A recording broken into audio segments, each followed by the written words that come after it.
A massive boulder crashes down, crushing everything in its path.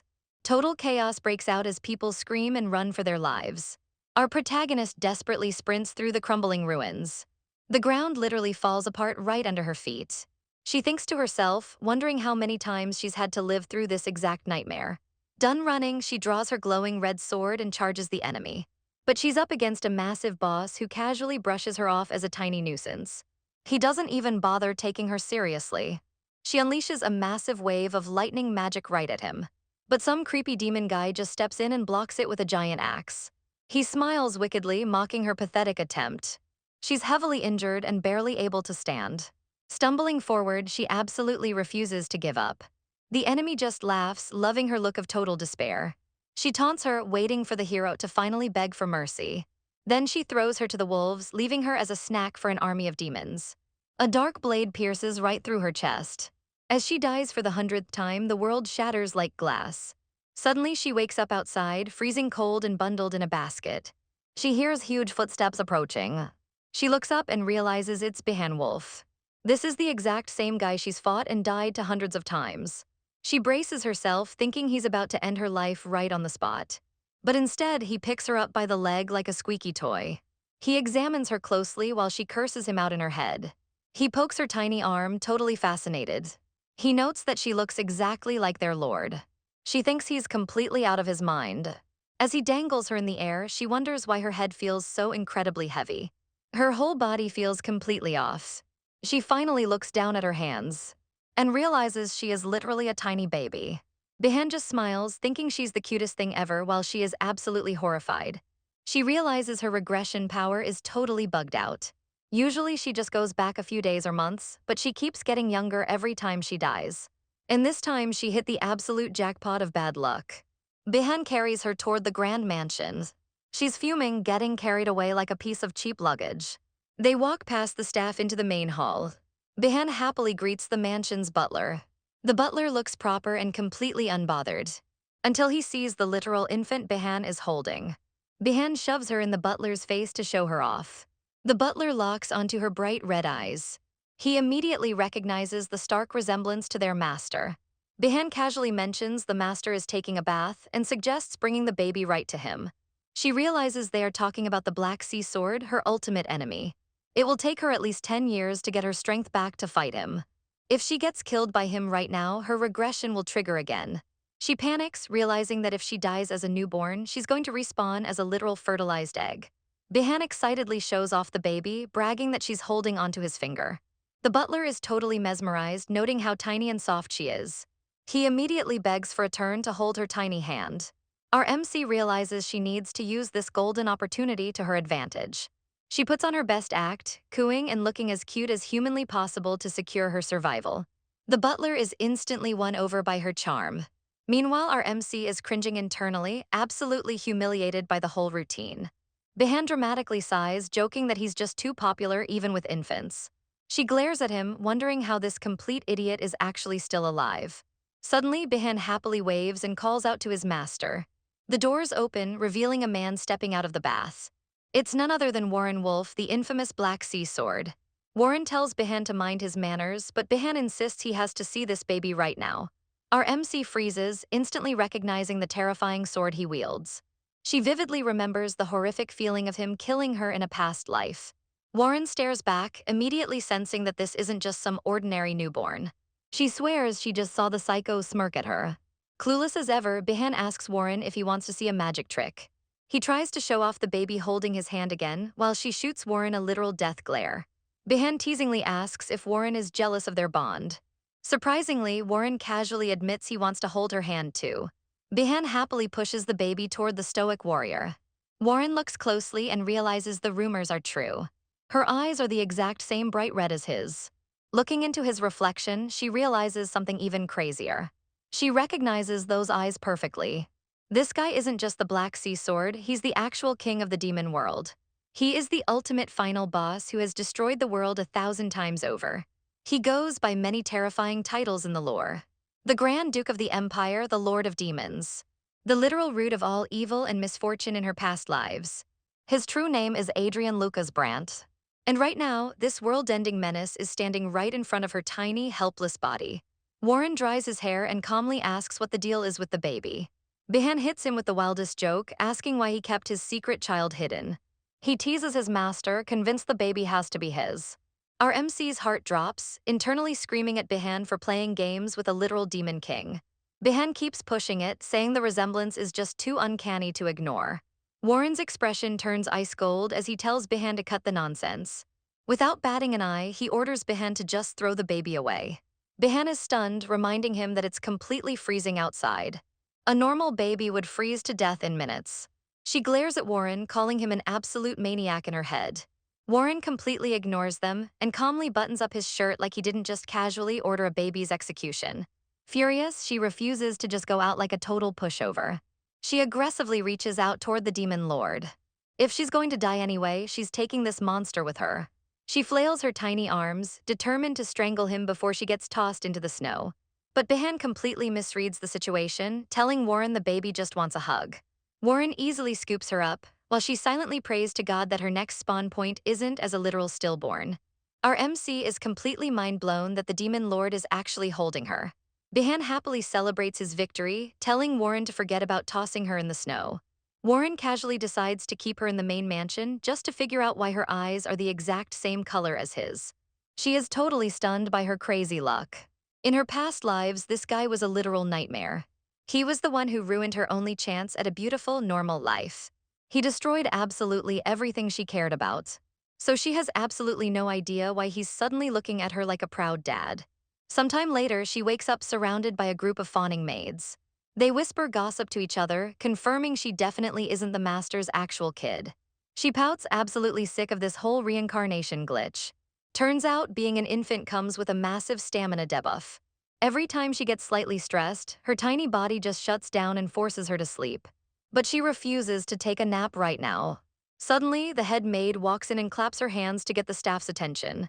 She notices the baby looks completely exhausted and takes charge. She gently shoos the other maids out of the room so she can put the kid to bed. The maid introduces herself as Marcia and greets our MC by her new name, Raeliana. She gently pats Ellie's head, promising to take good care of her. Ellie realizes Warren actually gave her that name himself. Marcia mentions Ellie is the very first baby allowed to live in the main mansion. Normally, kids are dumped in the dormitory, so this VIP treatment is a huge deal. Ellie recognizes that name instantly. She remembers the dark history of this estate. The dormitory is basically a brutal boot camp where kids are turned into living weapons. They undergo hellish non-stop training just to serve Warren. If they survive, they become his elite soldiers. But if they fail to meet his crazy expectations, they get tossed out into the cold or straight up eliminated. Marcia smiles, promising to raise Ellie properly. She reassures her that if she stays out of trouble, she won't ever see that awful place. Ellie plays the innocent card, pretending to be terrified. But deep down, she's already plotting her revenge. She realizes she's been slacking off in this tiny body. She needs to figure out a way to assassinate Warren ASAP. It's time to lock in and get to work. She can't use her full combat magic yet, but she still has one trick up her sleeve. Her eyes glow as she activates her penetrating gaze skill. It acts like literal wall hacks, letting her see completely through the mansion.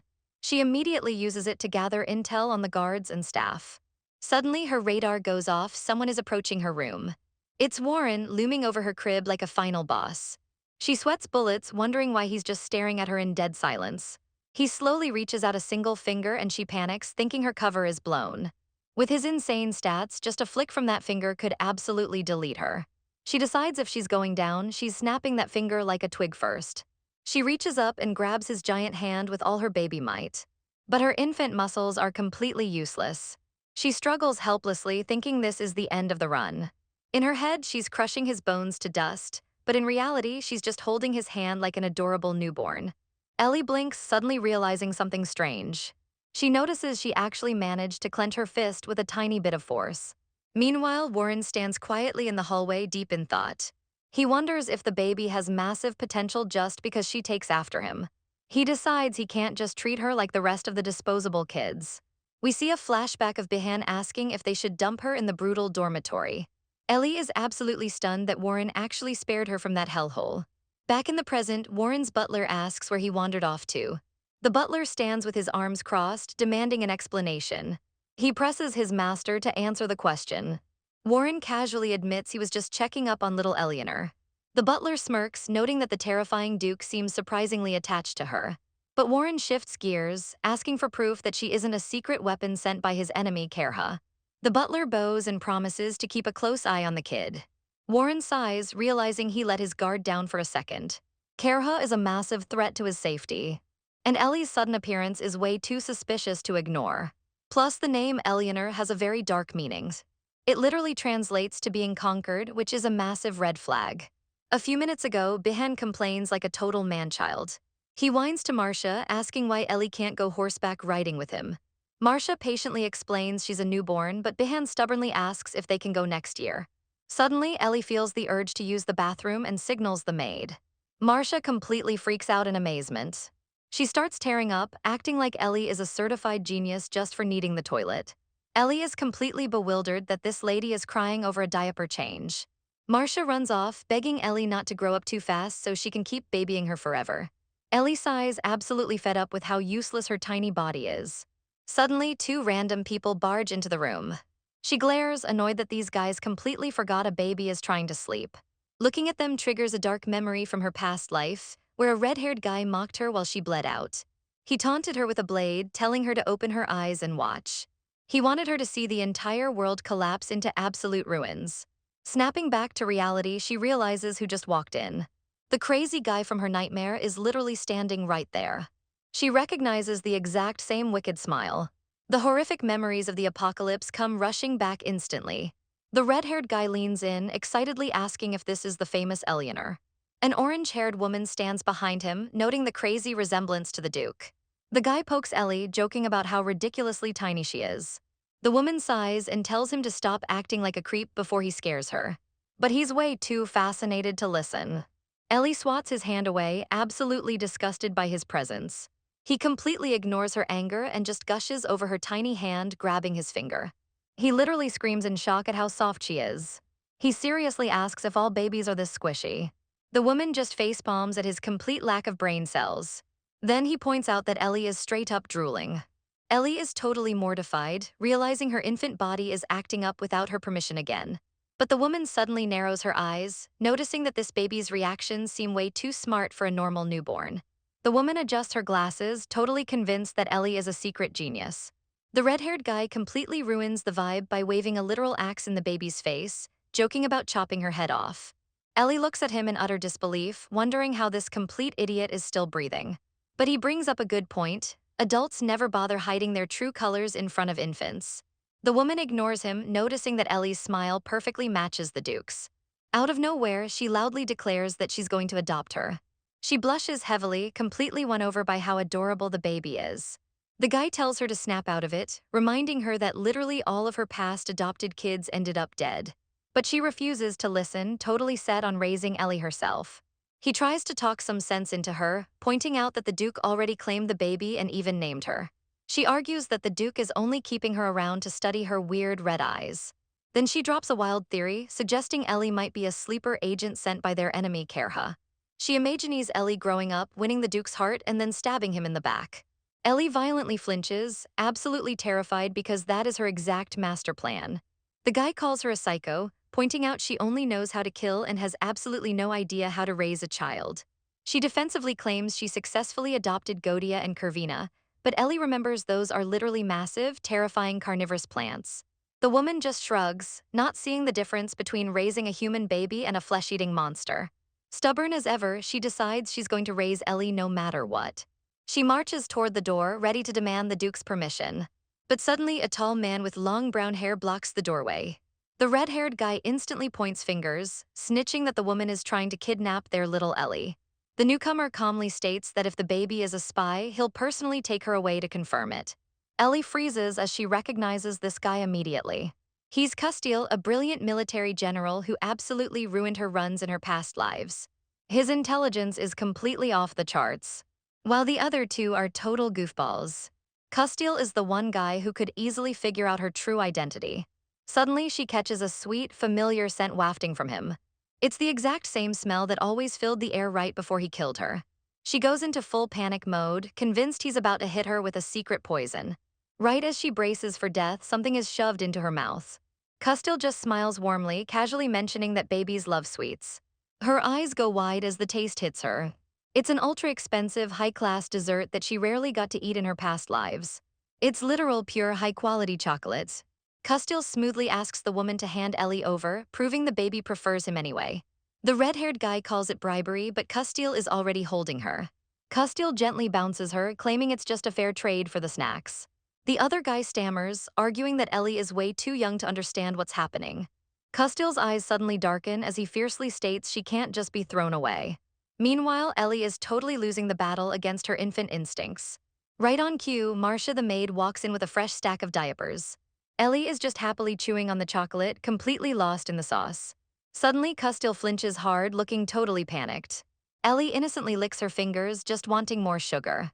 Custil breaks out in a cold sweat, realizing he made a massive mistake. Marcia drops the diapers and screams in absolute horror. She scolds Custil, telling him you absolutely cannot give rich chocolate to a newborn without causing a massive diaper blowout. Custil awkwardly tries to play it cool, noting that Ellie is tightly gripping his dragon ornament. He looks down at her softly, thinking she just grabbed it because she didn't want him to let her go. Marcia scolds Custil, firmly stating that chocolate is absolutely terrible for babies. She tells him adults need to be way more careful around newborns. Custil just smiles, noting that Marcia clearly cares for the child. He gently brushes the maid's hair aside. But then he drops a chilling threat: if Ellie ever betrays the Duke, he'll slaughter them both without hesitation. Completely ignoring the death threat, Marcia turns her attention back to the crib. She gently talks to Ellie, promising to get her cleaned up. She vows to protect the baby no matter what. Ellie is genuinely touched by the maid's warmth. It triggers a sweet flashback of her real mother picking wild strawberries and grapes for her in a past life. She realizes Marcia has that exact same motherly vibe. But Ellie's mind immediately goes back to Custil's warning. She wonders how a human can hide such an intense, terrifying energy. Custil's words echo in her head. If she slips up even once, he'll absolutely end her run. Meanwhile, Custil knocks on the Duke's office door. He steps inside to give his full report on little Raeliana. Warren sits at his massive desk and asks for his general's thoughts. Custil admits she's pretty cute, but clears his throat to get serious. He confirms the baby definitely has a hidden talent for magic. Warren just looks out the window, noting it's good she finally has a name. He cryptically mutters that he still doesn't know what it's like to actually have a child. Back in the nursery, Ellie is deep in her own thoughts. No matter how many times she regresses, she just wants to protect the people from her past lives. But to the Duke, she's basically just a random lab rat. Suddenly, the stress gets to her and she starts wailing at the top of her lungs. The maids panic and Marcia rushes over to check on her. She gently pats her back, asking if she's hungry. Marcia completely babies her, trying to soothe her tears. Instead of freaking out, the other maids just swoon over how pretty her crying face is. They absolutely lose their minds over how cute she is. One maid confidently predicts she's going to grow up to be the most gorgeous woman on the continent. They straight up hallucinate a bridal vision, claiming every man in the world will propose to her. Ellie sweatdrops, totally embarrassed by their crazy fangirling. But she can't help but feel a little happy surrounded by all this love. Suddenly, a cold voice cuts through the room, stating he only appointed one nanny. The maids freeze as Warren steps into the room. He glares down at them like a literal apex predator. The maids are absolutely paralyzed with fear. One stammers out an apology, saying they just wanted to pay extra attention to the Lord's child. Warren's eye twitches and his aura turns completely hostile. He coldly demands to know if they actually think this baby is his kid. Marcia sweats bullets, realizing they completely overstepped their boundaries. She bows her head and desperately promises it won't happen again. Ellie watches from the crib, totally annoyed. She wonders why this guy is always so impatient and completely obsessed with terrorizing people. Deciding to fight back the only way a baby can. She starts screaming and bawling louder than ever before. Warren instantly cringes, complaining about the noise and demanding to know why she's crying. Marcia just shakes her head, totally clueless as to why the baby is suddenly throwing a massive tantrum. Warren turns his terrifying glare back to Marcia. He harshly scolds her for neglecting her duties. He coldly calls her completely useless for not figuring out why the baby is crying. Ellie gasps, realizing the maid is in serious danger. Desperate to protect her, Ellie starts squirming and pushing him away. She babbles angrily, knowing this tyrant could literally wipe out the continent if he gets mad. She just wants him to chill out and leave the staff alone. But her plan completely backfires. Marcia looks over in absolute shock. She completely misinterprets the babbles, thinking Ellie is actually calling the Duke dad. Ellie panics, mentally screaming that she absolutely did not say that. Warren just looks down and swats her tiny hands away like a total menace. Marcia is completely stunned by his rough treatment. He demands the maid explain herself while Ellie fiercely swats right back at him. In her head, she's trying to teach this arrogant villain some manners. Marcia nervously suggests the baby just wants to play, which Ellie aggressively denies. But then Marcia panics, warning the Duke that he's gripping her so tight he's going to snap her tiny bones. Warren genuinely looks confused and asks how he's actually supposed to hold her. The maids step in to give the demon lord a literal parenting tutorial. They suggest he try holding her properly in his arms instead of carrying her like luggage. Marcia boldly lectures him on the importance of parental love. She warns that if he doesn't bond with her, Ellie will grow up an insecure mess. Ellie tries to imagine the two of them acting like an actual family. She completely rejects the idea, thrashing around like a wild animal in his grip. Suddenly, Custille pops up right behind them, casually mentioning that hugging her actually isn't so bad. Ellie jumps, completely spooked by his ninja-like entrance. She remembers she is surrounded by a bunch of literal villains she cannot trust. Deciding to take matters into her own tiny hands, she braces herself. She gets fully fired up. Without hesitating, she smacks Warren right in the chest, demanding to be put down. Warren looks at her flailing arms, completely clueless. Marcia tries to read the room, guessing that Ellie is just super happy. She explains that babies spread their arms out when they're in a good mood. But she quickly trails off, suddenly realizing that makes absolutely zero sense. Ellie glares daggers at Adrian Lucas Brandt. She vows that the second she gets her powers back, it's game over for him. But plotting an assassination completely drains her infant stamina. The maids watch as she instantly passes out in Marcia's arms. They decide to safely wrap things up for the day. Meanwhile, Ellie is still dreaming about stopping the apocalypse. Soon, the day of the massive central meeting arrives. But for some ungodly reason, Warren decides to bring Ellie directly to the war table. An older noblewoman eyes her suspiciously, bluntly asking if the baby is truly his. Ellie sighs heavily, already dreading the answer. Warren casually drops the bomb, officially claiming her as his own. He states that since he gave her a name, she's his kid now. Ellie mentally flips out, totally refusing to accept this tyrant as her dad. Behan notices her thrashing around and asks if she's feeling sick. Custille confidently smirks, claiming she's just squirming because she likes him so much. Held up like a literal trophy by the demon lord, Ellie aggressively waves her arms, screaming internally that she hates all of them. Warren smoothly claims her frantic flailing is just her expressing her love for him. Ellie forces a bubbly fake laugh while mentally losing her absolute mind. The old noble Sir Carden immediately folds and accepts her new status. He officially declares her Princess Raeliana of the household. Ellie sweat drops, completely convinced this entire room has gone insane. The orange-haired woman totally swoons over the new little princess. One of the men sulks in the corner while Ellie mentally curses him out. The red-haired guy eagerly begs for a tiny high five from the baby. Warren instantly shoots him a terrifying death glare. The guy sweats bullets, immediately bowing his head in apology. Ellie realizes Warren just loves ruining everyone's fun. Warren taps the table, totally ignoring the awkward tension he just caused. He completely shifts gears, demanding they officially start the meeting. Sir Carden brings up the upcoming birthday for Grand Princess Raeliana. He insists they need to prepare a massive gift to win her favor. Ellie zones out, recalling the lore. Raeliana is the Emperor's spoiled kid who literally causes the kingdom's collapse. Because the Emperor has total control over Warren's territory. He originally forced Warren into an arranged marriage with Raeliana in her past life. Ellie side-eyes Carden as he makes a terrible suggestion for the gift. She realizes this old man is purposefully trying to sabotage the Duke with a trash present. Suddenly, Carden targets Ellie, claiming she's a massive distraction. He formally requests they boot the baby out so they can talk real politics. But Custille smoothly steps in, asking if the old man is going deaf. He reminds the room that Ellie is the Duke's official daughter and the princess. Carden scoffs, arguing she's literally just an infant who doesn't belong here. He pushes his point, emphasizing how crucial this royal birthday is for their survival. Ellie remembers exactly who Carden really is. He's Warren's most loyal and ruthless right-hand man. A stone-cold strategic genius with a completely frozen heart. Even the Emperor fears his massive brain. But Custille doesn't care, telling Carden he's stepping way out of line. The orange-haired woman roasts Carden, asking if his old age is affecting his hearing. She reminds him the Duke already made his decision about the baby. The red-haired guy chimes in, basically telling the old man to back off before he kicks the bucket. Carden glares, looking like he's ready to explode. Ellie knows this mastermind isn't going down without a fight. Custille plays peacemaker, telling the hotheads to chill out. He turns back to Carden, asking what his actual problem is.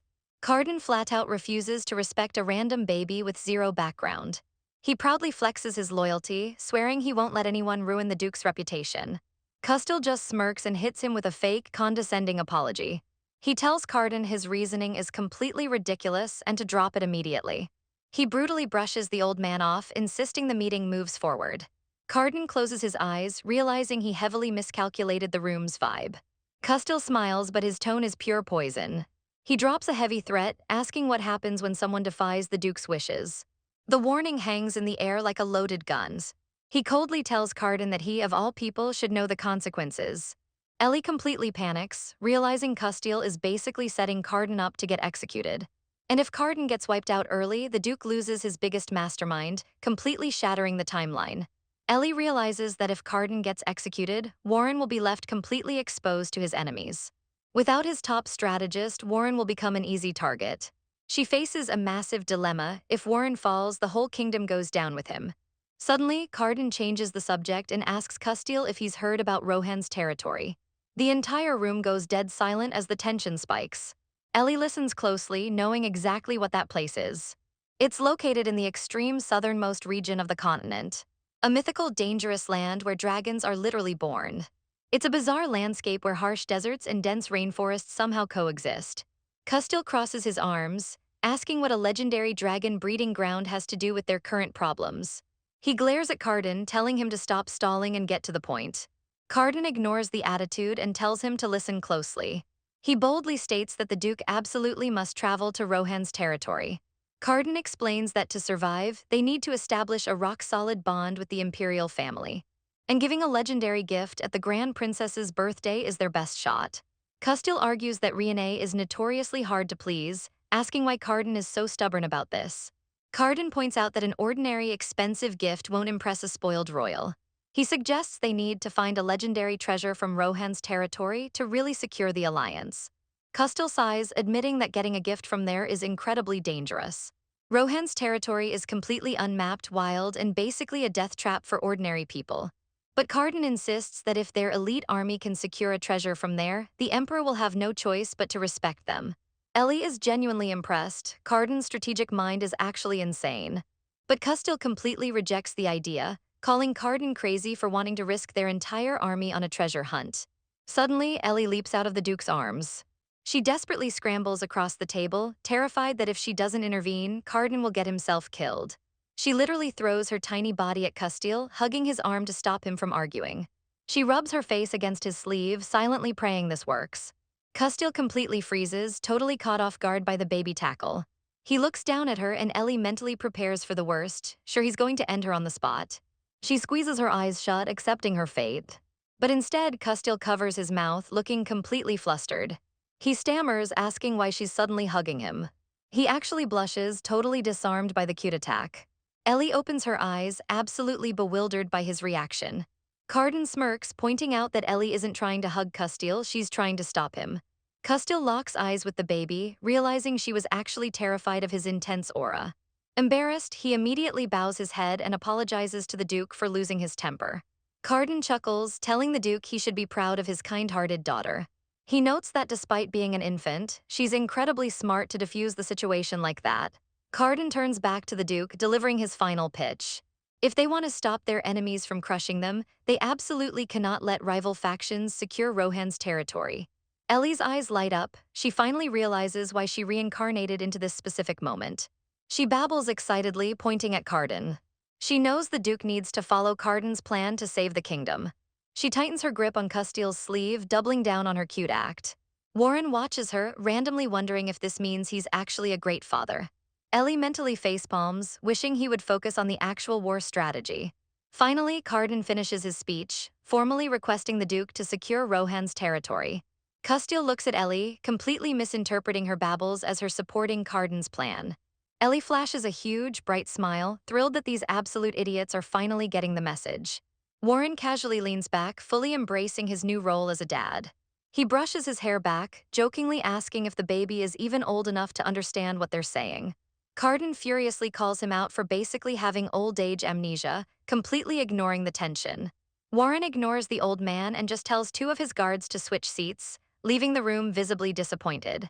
Ellie slumps forward, completely exhausted from trying to keep these idiots from killing each other. She mentally screams, wondering why absolutely nobody in this room understands a word she's saying. She complains that their ears must be completely useless. Suddenly, she grabs a piece of paper, desperately trying to get her message across. The paper details how Rohan's territory is literally packed with ultra-rare, expensive minerals that could make them filthy rich. If they give a treasure map like this to the Grand Princess. One of the guards gasps, absolutely stunned that a baby just drafted a perfect political strategy. Ellie's eyes widen as she realizes what she just did. She completely forgot that normal infants literally cannot hold a pen, let alone write full sentences. She panics, realizing this massive slip-up is definitely going to blow her cover. But instead of being suspicious, the men just stare at her, totally amazed by her genius. Warren picks up the sloppy drawing, acting like it's an absolute masterpiece. He genuinely wonders where she learned to do this.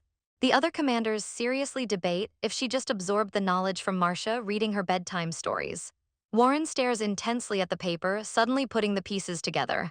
He points out the messy scribbles, asking his men if they know what it actually means. Custille admits it looks super weird and totally random. He questions how a baby, even a genius one, could possibly know advanced imperial tactics. Ellie freezes. If she makes them too suspicious, they might figure out she's a reincarnator.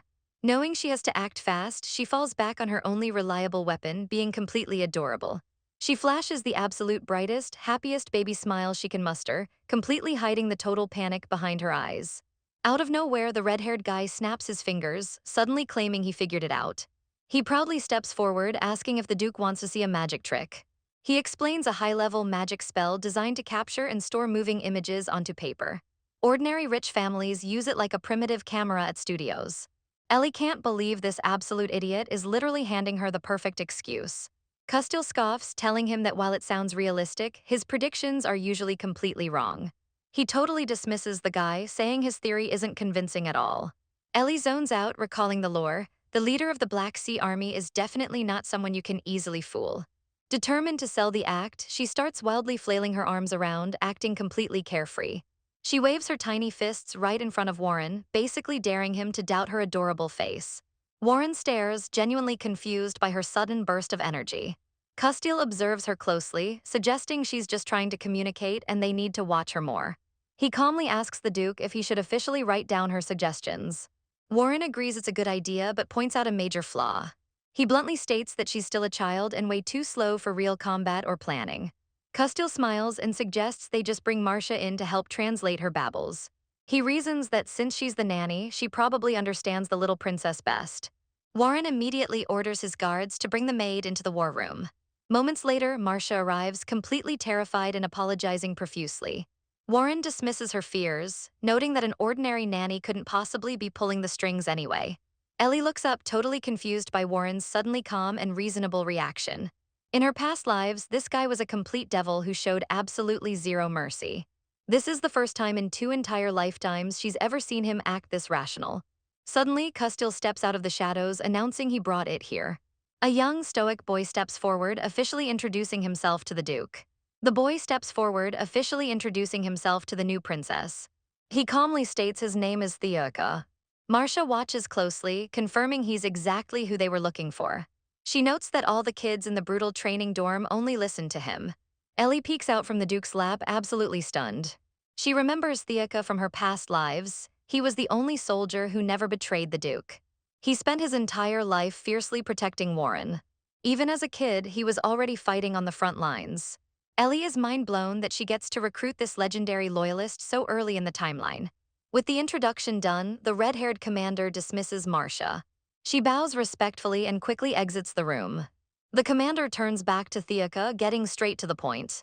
He asks if the boy has heard the news about the Duke's new child. Custille cuts in, plainly stating that Theoka's new main job is to follow the princess's orders. He smiles, asking the boy if he can handle such an important task. Theoka bows deeply, promising to try his absolute best. But Custille warns him that children are totally unpredictable, so the job won't be easy. He notes that Ellie isn't a normal kid, she's a literal genius who already knows how to write. Theoka sweats a little, clearly intimidated by the baby's reputation. He nervously praises her, calling her incredibly wise. Ellie puffs out her chest, totally soaking up the compliment. Theoka awkwardly asks why they're suddenly calling him by such a noble title. He wonders if this is just some weird image management test. Custil chuckles, genuinely confused by the boy's reaction. Theoka shyly admits that earlier, the princess said she was just happy someone finally understood her. The entire room freezes, even the Duke looks absolutely shocked. Custil's playful smile vanishes as he glares at the boy, asking if he's doubting the princess's words. Theoka frantically waves his hands, denying it completely. He insists that the person Ellie trusts the most is definitely Custil. Suddenly, the dark-haired guard steps forward, boldly claiming she actually trusts him more. He tells Custil to back off, insisting he was the one talking to the Lord. The guard argues that since he's met Theoka multiple times, he's allowed to be suspicious. Custil just smiles tightly, telling the guard to stop twisting the facts. He reminds him they were just discussing the vital mission to Rohan's territory before getting totally sidetracked. Warren finally speaks up, telling them all to shut up and just listen to what Eleanor has to say. Ellie sighs, watching these elite commanders bicker like absolute children. She is completely exhausted, wondering if hanging around these idiots is going to drop her IQ. She looks back at Theoka, remembering what he just revealed. If he genuinely understood her earlier babbles, then he knows she was trying to talk about Rohan's territory. Theoka nervously explains his unique ability. He can sense hidden cracks in the earth that lead to massive, untouched gem deposits. He claims he can even communicate with the legendary bare-handed fighting dwarves that live there. The commanders are completely stunned by his insane level of intel. Ellie smirks, his hidden talent is exactly what she remembered. He possesses the ultra-rare ability to communicate with non-human creatures. In her past life, she thought he was just a strong fighter, completely missing this overpowered skill. Realizing she just struck gold, Ellie immediately starts acting cute to win him over. She smiles, noting there are way more useful people in this timeline than she originally thought. She looks at Theoka, silently declaring that he is officially going to be her most loyal subordinate. Custil squints at Theo, demanding to know how he can possibly understand infant gibberish. Theo rubs his neck, totally clueless. He explains he's just had this weird connection with babies and animals since he was a kid. Custil's face drops dead serious, warning him that lying will get him killed. Ellie panics, realizing her overpowered new sidekick is already on the chopping block. Before she can react, the Duke's cold voice cuts through the room. Warren leans forward like a mob boss. He glares at Theo, completely seeing through the act. He demands to know the real reason, and threatens the boy for daring to use his daughter as an excuse. Theo stands his ground, insisting it's no lie. Warren thinks back to a specific extinct race from 150 years ago. The Duke's suspicion makes perfect sense given the history. Over a century ago, the Emperor launched a massive crusade. He declared humans the only acceptable race. They absolutely slaughtered the dwarves first. Any survivors were tossed into brutal dungeons, or forced to live as slaves for the rich nobles. The Duke narrows his eyes, wondering if this kid is connected to that insane lore. Ellie clenches her tiny fists, mentally screaming for them to leave the boy alone. She babbles furiously, declaring that Theo is the only guard she needs. Theo stares at her in awe, having never seen a baby with this much fiery energy. She puffs out her chest like a little dictator. Someone whispers a nasty comment about Theo's skin being dirty. A quick flashback shows Theo getting absolutely bullied by other kids for being a homeless orphan. They threw rocks at him, screaming that nobody wanted him around. Shaking off the dark memories, Theo tells himself not to overthink it. He grips his pants, bracing himself. He decides his only job is to properly serve the little princess. Meanwhile, the Duke is still staring daggers at him. Custil suggests bringing in an animal or another baby to test the kid's crazy translation skills. Theo gulps, completely put on the spot. The Duke just silently observes, his red eyes piercing right through the boy. Recognizing the tension, Ellie quickly grabs Theo's hand. He looks down, totally startled by the tiny grip. She gives him a bright smile and babbles for him to take her out to the garden. She tugs on him, ready to speedrun out of this awkward room. Custil immediately interrogates Theo, demanding to know what she just said. Ellie glares at Custil, mentally telling him to back off while she's trying to be nice. Theo looks completely confused, questioning if he actually just heard that right. The Duke's aura turns pitch black as he looms over the conversation. He glares at Theo for daring to touch his daughter. Theo sweats bullets, frantically explaining he was just trying to follow her orders. Custil eyes him carefully, waiting to see if he'll feed the princess any weird ideas. But Custille plays it cool, saying he's just prioritizing her safety. The dark-haired guard chimes in, confirming Custille is telling the truth. They all agree the little lady of the Brandt family needs proper bodyguards. Ellie immediately babbles again, telling everyone to shut up and declaring Papa is the best. Theo translates the baby talk perfectly out loud. Ellie smirks in Custille's arms, mentally giving Theo a massive high five for passing the test. Custille looks at Theo, totally amazed by his flawless translation. But the Duke steps in, immediately throwing cold water on the whole vibe. He demands to know what Ellie really just said to Theo. Theo gulps, completely put on the spot, and awkwardly admits she just wanted to go to the garden with him. Ellie gives him a huge, encouraging smile, mentally praising him for handling the pressure. She's beyond thrilled that she finally has a reliable way to communicate with these dense adults. With Theo acting as her official translator, she can finally start executing her master plans properly. She claps her tiny hands together, absolutely stoked that things are finally going her way. Warren just stares at Theo, his expression completely unreadable. He slowly repeats what Theo just said, asking if his infant daughter is actually trying to go on a literal date. Ellie sweat drops, wondering how the Duke's brain even works to jump to that conclusion. Later that night, Theo sits outside in the dark, sighing in exhaustion. Ellie crawls over to him, pointing out that dealing with those weirdo commanders is seriously draining his stamina. Theo looks down at her, quietly apologizing on behalf of the crazy adults. He humbly tells her that he is the one who owes the Duke a massive favor, so it's all worth it. He explains his tragic backstory. He was just an abandoned kid left to rot. He was completely alone, living a brutal life where death genuinely seemed like a better option. Ellie looks at him softly, feeling incredibly sorry for what he went through. But she also remembers that despite everything, the Duke still threw him into the hellish training dorm. The dorm is a brutal place where if you show even a hint of weakness, you get kicked out or worse, completely eliminated. Theo admits the rumors are totally true, the training is insane and the rules are ruthless.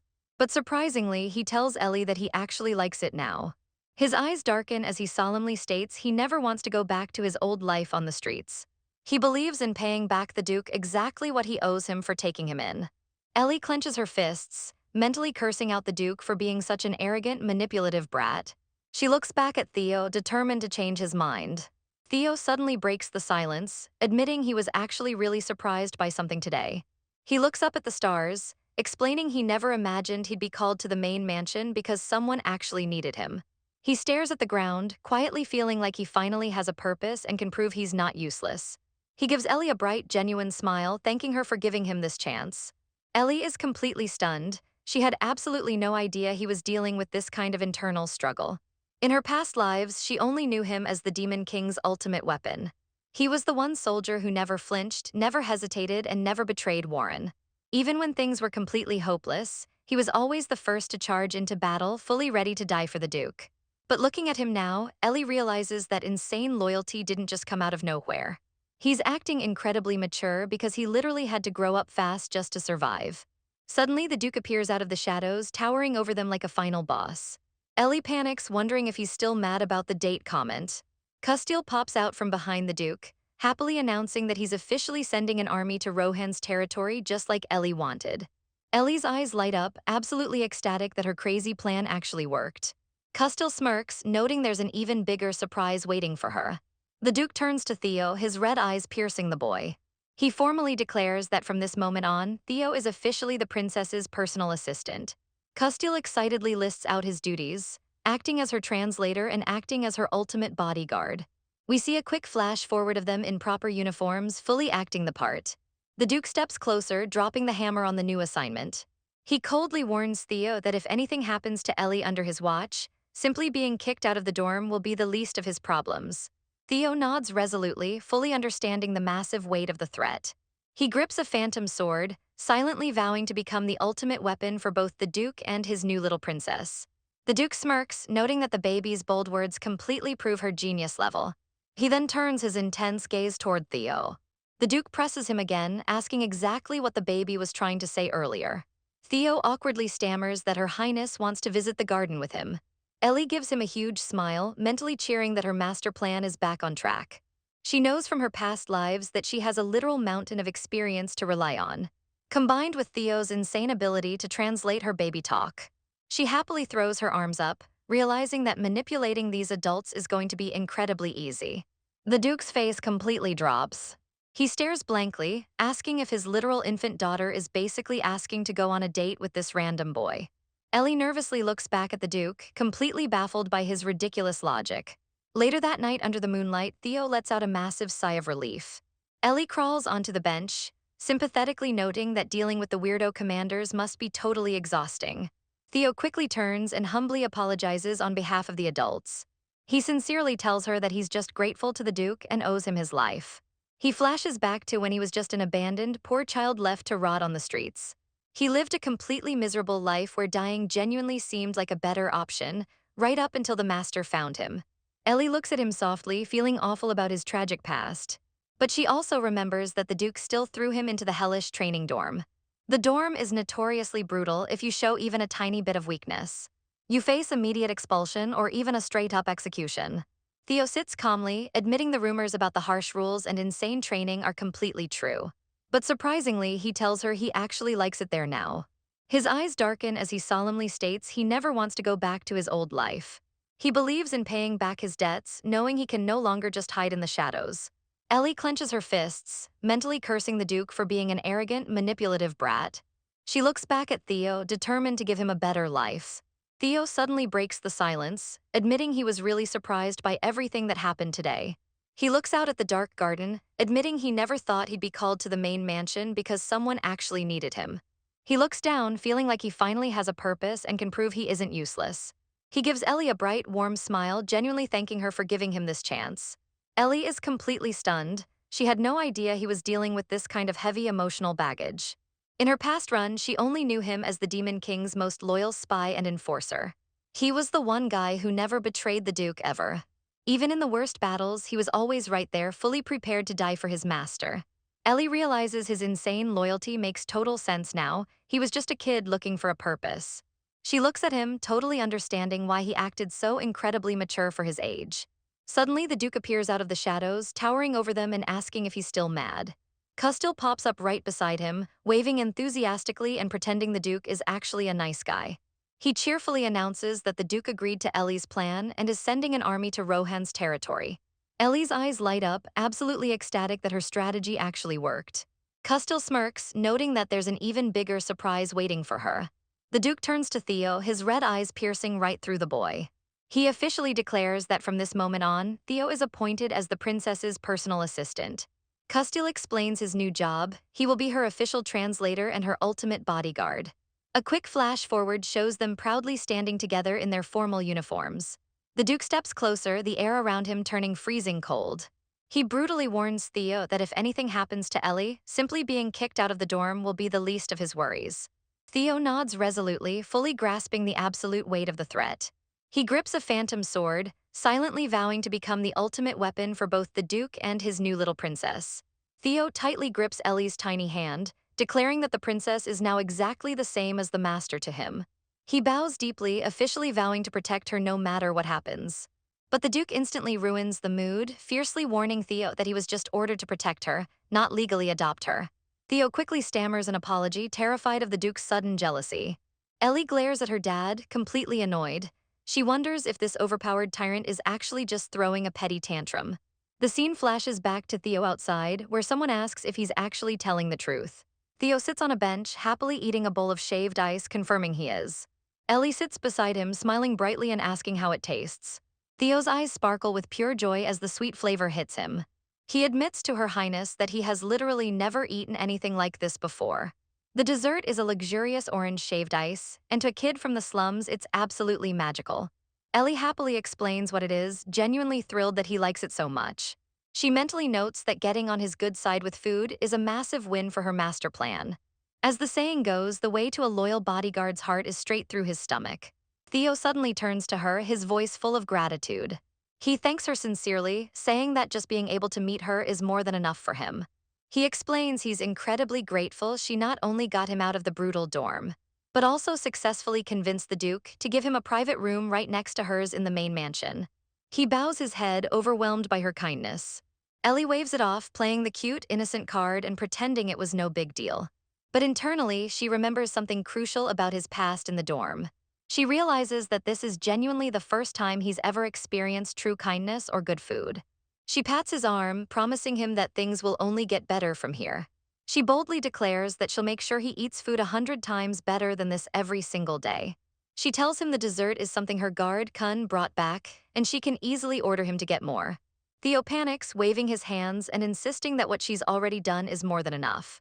Suddenly, the red-haired commander, Barbacha, spots them from across the courtyard and starts yelling her name. He jogs over, playfully asking if the two of them are just slacking off.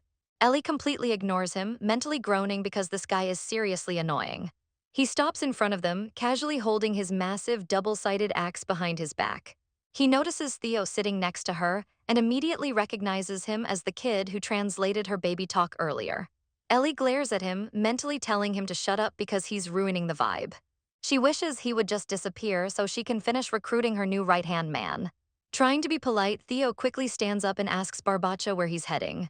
Barbacha smirks, leaning in and asking if little Ellie wants to tag along. He announces he's heading straight to the legendary training dorm.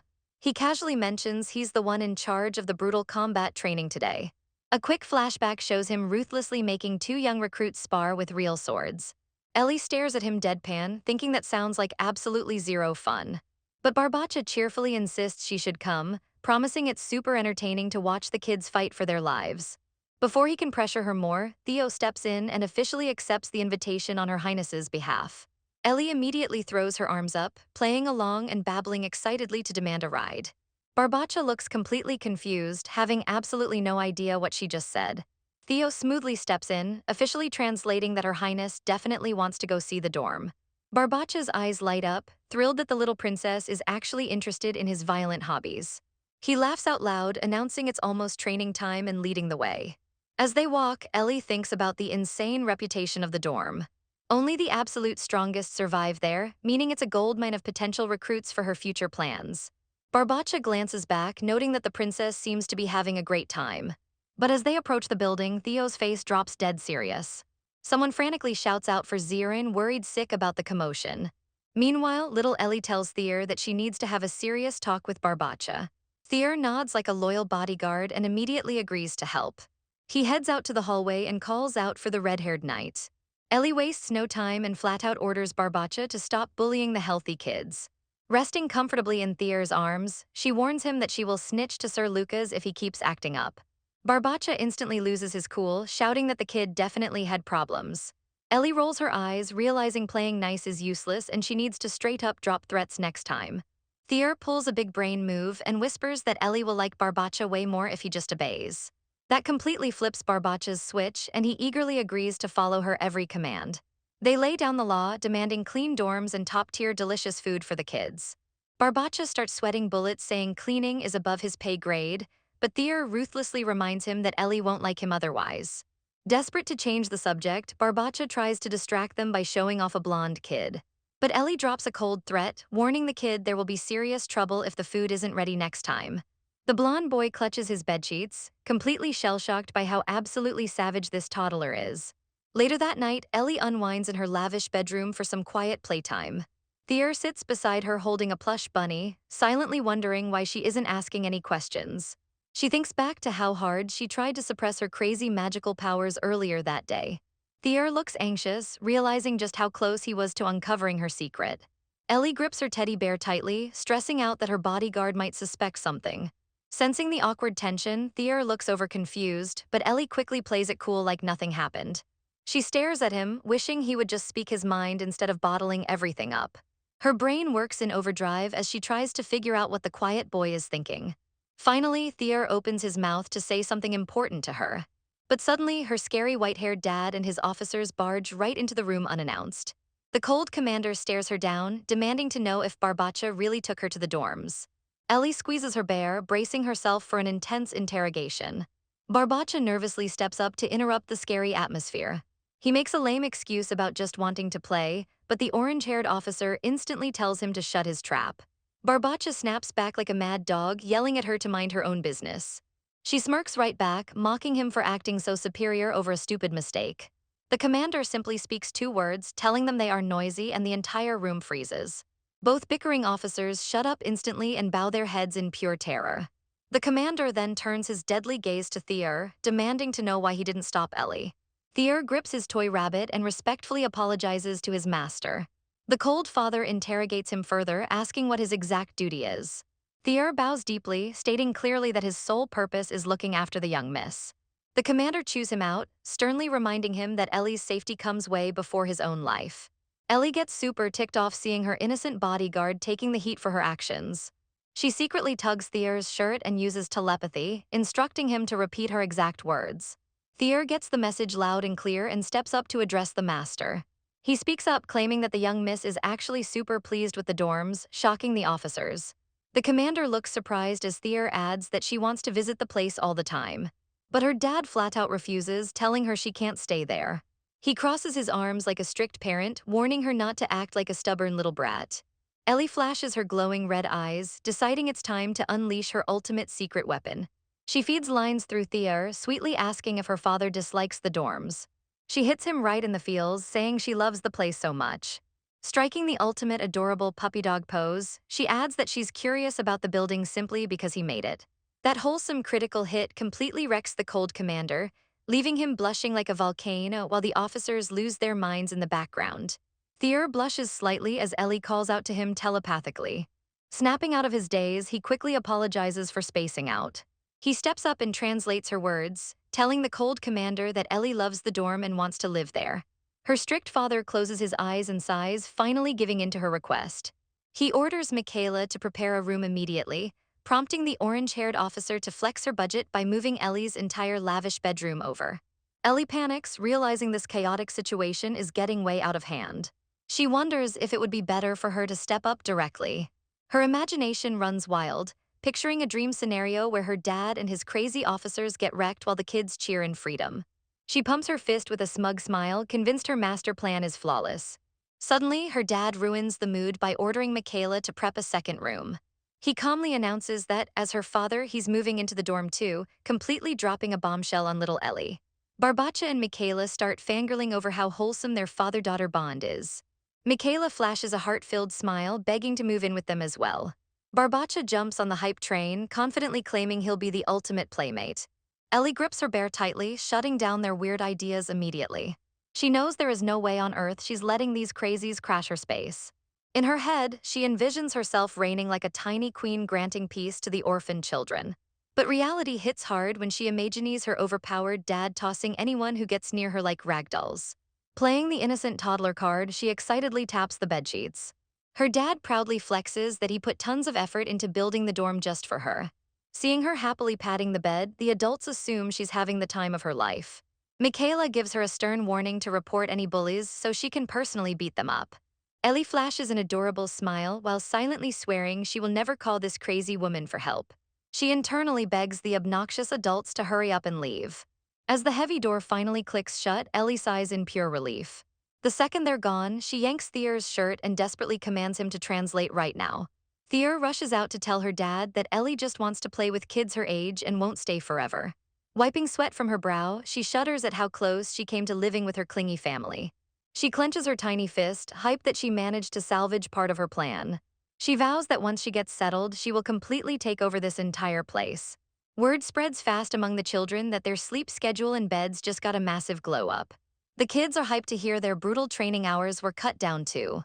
When they ask who pulled off this miracle, Thier lifts Ellie up like a trophy and gives her all the credit. Ellie smiles radiantly as the entire room praises her name. A few days later, Ellie sits at the head of a massive dining table loaded with a gourmet feast. A nervous kid stares at the spread, asking if they're really allowed to eat this high-tier food. The table is stacked with juicy steaks, salmon, and roasted feasts they've never seen in their lives. Ellie feels super smug, getting the exact reaction she wanted, signaling Thier to deliver her speech. Thier stands up smoothly and asks the room for their attention. He tells the kids that the young miss has worked incredibly hard and held back a lot of pain for their sake. He adds that she's willing to do whatever it takes just to see them happy. He reassures them gently, promising they never have to worry about being abandoned again. He tells them to drop all their fears and simply enjoy their lives from now on. The kids erupt into cheers and emotional thank yous, leaving Ellie completely shell-shocked by Thier's overly dramatic translation. One girl breaks down crying happy tears, deeply moved by the wholesome speech. Ellie sweats nervously, feeling super awkward being treated like a saint. Flustered, she telepathically yells at Thier to tell the kids to shut up and eat before the food gets cold. Without missing a beat, Thier puts on a warm smile and smoothly translates it as "please enjoy the food." The kids eagerly grab their forks and dig into the feast. And the young girl looks back at Ellie with total admiration in her eyes. Ellie gasps in surprise as she remembers accidentally saving a dying girl who ate a poisonous mushroom. That same girl is sitting right across from her now, happily thanking Ellie for saving her life. Ellie blushes and plays it off modestly, asking how she's feeling. Thier translates her concern, and the girl happily replies that she's completely fine now. Ellie quietly thinks to herself that saving her was just a random fluke anyway. Suddenly, the girl reaches under the table, mentioning she brought a special thank you gift. She places a basket filled with shiny gemstones right on the table, with a mysterious glowing egg sitting right in the center. Ellie's jaw drops as she immediately recognizes it as a literal dragon egg. She sits completely stunned, wondering how on earth a random orphan got her hands on rare top-tier loot. The girl calmly explains that her hobby is collecting pretty stones. She mentions that nobles love gemstones, so she gathered a custom collection hoping Ellie would like them. She blushes shyly, repeating that it's just a small token of her gratitude. She offers to take it back if it's too much, but Ellie frantically rejects that idea, securing the loot instantly. Thier politely tells the girl that the young miss loves the gift. The girl beams with joy, relieved that her present was accepted. Another orphan chimes in, praising how kind and amazing Ellie is. Ellie floats on cloud nine, completely basking in all the VIP treatment. But across the table, a blonde boy named Alex mutters under his breath, calling everyone idiots. He snaps at the group, pointing out how smugly Ellie is giggling at them. Meanwhile, Ellie just keeps chuckling to herself, thrilled about her popularity and her new dragon egg. In her mind, life is absolute peak right now. Alex glares with venom in his eyes, totally disgusted by the scene. He tries again to turn the kids against her. Standing up at the table, he calls the other orphans simple-minded fools for being so easily bought. He arrogantly claims that this fancy food and nice treatment won't last forever. Pointing at the steak, he warns that they'll get thrown out in a week or a month anyway. Ellie squints at him, instantly recognizing the troublemaker's vibe.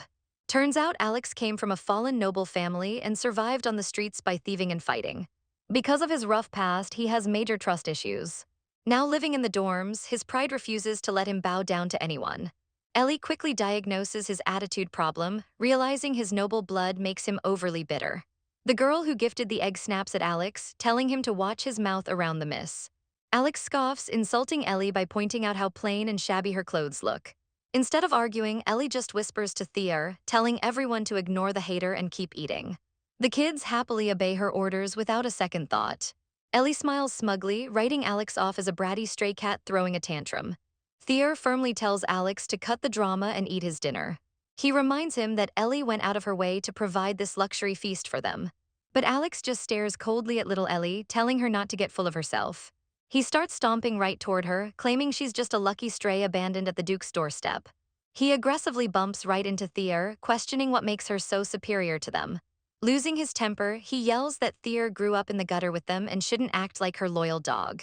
Thier steps up like a stone wall, coldly demanding Alex apologize to the young miss immediately. Alex shouts right back in his face, refusing to back down. He sneers that Thier isn't the boss of him. Thier stares him down flatly, stating his only job is protecting Ellie. Alex flashes a mocking smirk, itching to start a fight. He arrogantly brags that his sword skills clown Thier's, super salty that Thier got chosen as the personal assistant instead of him. He spits out one final insult, calling them pathetic losers who deserve each other. Seeing things about to turn violent, little Ellie reaches out and gently tugs on Thier's sleeve. Thier bluntly tells Alex to stop making a scene and just admit if he's hungry, leaving the blonde boy blushing furiously. Alex screams in embarrassment, desperately denying it. Thier coldly points out that everyone could hear his stomach growling loudly. While Alex yells that they're making stuff up, little Ellie starts digging through her bag.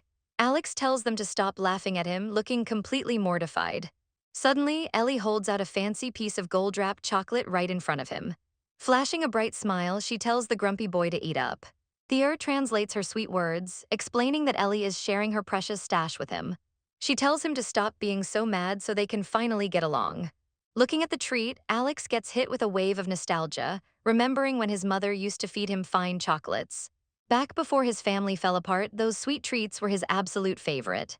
He snaps back to reality, staring shocked at the expensive candy in her hand. Ellie happily urges him to take it, praising him for doing a great job. Thea translates her main condition, eat the chocolate and become her friend. Flustered, Alex yells that she's being too noisy while Ellie nudges the candy toward him like a persistent grandma. She proudly pats her chest, promising to let him eat as much luxury food as he wants. Thea turns away with a deadpan look, bluntly telling Alex to just eat it already. Seeing him hesitate, Thea reminds him it's totally fine to accept it. Still clinging to his stubborn pride, Alex scoffs that he isn't a little kid who gets bribed with candy. Ellie gives him a blank stare, questioning if he really thinks he's an adult. Huffing angrily, Alex calls them childish and turns around to walk out of the dining room. As he leaves, he mutters that Ellie didn't even work to get where she is. Completely unfazed by his exit, Ellie just pops the chocolate into her own mouth and enjoys the snack. Meanwhile, back at the military office, the cold commander sits stressed out at his desk. He examines a letter sent from Ellie, looking slightly confused by its contents. His officer nervously confirms that there are no further details written on the paper. Wanting more information about his daughter, the commander asks to summon the dorm captain. The officer explains that the captain supervises the dorms directly and should know what's going on. Cut to the captain strolling into the office completely half asleep, wearing bright yellow chicken pajamas and matching slippers. Both men stare in absolute shock, yelling at her for wearing such ridiculous sleepwear to the office. Rubbing her eyes, she blinks confusedly, wondering why she was called in so late. Suddenly realizing who she's standing in front of, she panics and blushes in embarrassment. Looking at the memo on the desk, she jokes asking if the commander is cursed because the handwriting looks totally different. The officer clarifies that Ellie inspected the dorms herself and stayed up late writing down every single reform they needed. The commander smiles like a proud dad, bragging about how brilliant his daughter is. The officer asks the captain for a direct report on how the dorm changes are actually going. Putting a finger to her chin, the captain admits that Ellie's reforms turned out to be a massive game changer. She reminds the master how sick and overworked the orphans used to be. Thanks to Ellie cutting their training hours and adding extra rest, the kids' productivity and health skyrocketed. The captain smiles warmly, saying she couldn't believe the transformation until she saw it herself. The better living environment completely revitalized the entire dormitory campus. And more importantly, Ellie absolutely bossed up, earning the total respect and loyalty of every orphan there. The commander smirks proudly, muttering that it's obvious since she's his daughter. Realizing Ellie returns home tomorrow, the atmosphere shifts. The captain excitedly suggests they prepare a welcome home gift for the young miss. The commander asks if she has any good ideas in mind. Pointing to her feet, she eagerly recommends getting Ellie matching golden chicken slippers. The officer immediately shoots her down, calling her fashion sense completely absurd. The captain gets mad, snapping at him for questioning her drip.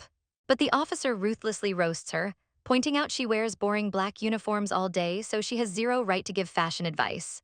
Back at the office, the commander deadpans, wondering why on earth his dorm captain wears chicken pajamas. Meanwhile, little Ellie inspects her new loot, amazed that she actually scored a real dragon egg. She remembers that it belongs to Sinistry, a legendary immortal fire dragon. Staring at the ultra-rare egg, she realizes her dorm reform plan just paid off way more than expected. Suddenly, Thea opens her bedroom door to check on her. He reports that all the orphans are fast asleep after their feast, praising Ellie for her hard work. Ellie pats the bed invitingly for him to sit and rest, but he stubbornly refuses. He looks away, awkwardly reminding her that she made him eat the leftovers earlier. He stands stiffly by the bed, clearly acting distant after the incident with Alex. Ellie smirks knowingly, realizing her bodyguard is completely jealous of the attention Alex got. She playfully teases him, telling him he doesn't need to sulk in self-pity. Suddenly, Thea pulls out a premium box of chocolates, explaining that he bought the expensive kind just to take care of her too. Ellie smiles warmly, reminding him that since he's her loyal assistant, it's her job to take care of him. Thea looks touched, remembering a promise she made to him long ago. Back when he was younger, someone tried to snatch his sweets away. But her father stepped in and shut down the bully immediately. Snapping back to the present, Ellie happily opens the chocolate box just like she promised. She hands the box over, insisting that he share the sweet moment with her. She declares that once she grows up and unlocks her full power, she'll shower him with endless riches and luxury. But to get all those upgrades, she tells him he has to stay by her side forever. Thea gets completely flustered by her proposal, staring at her in shock.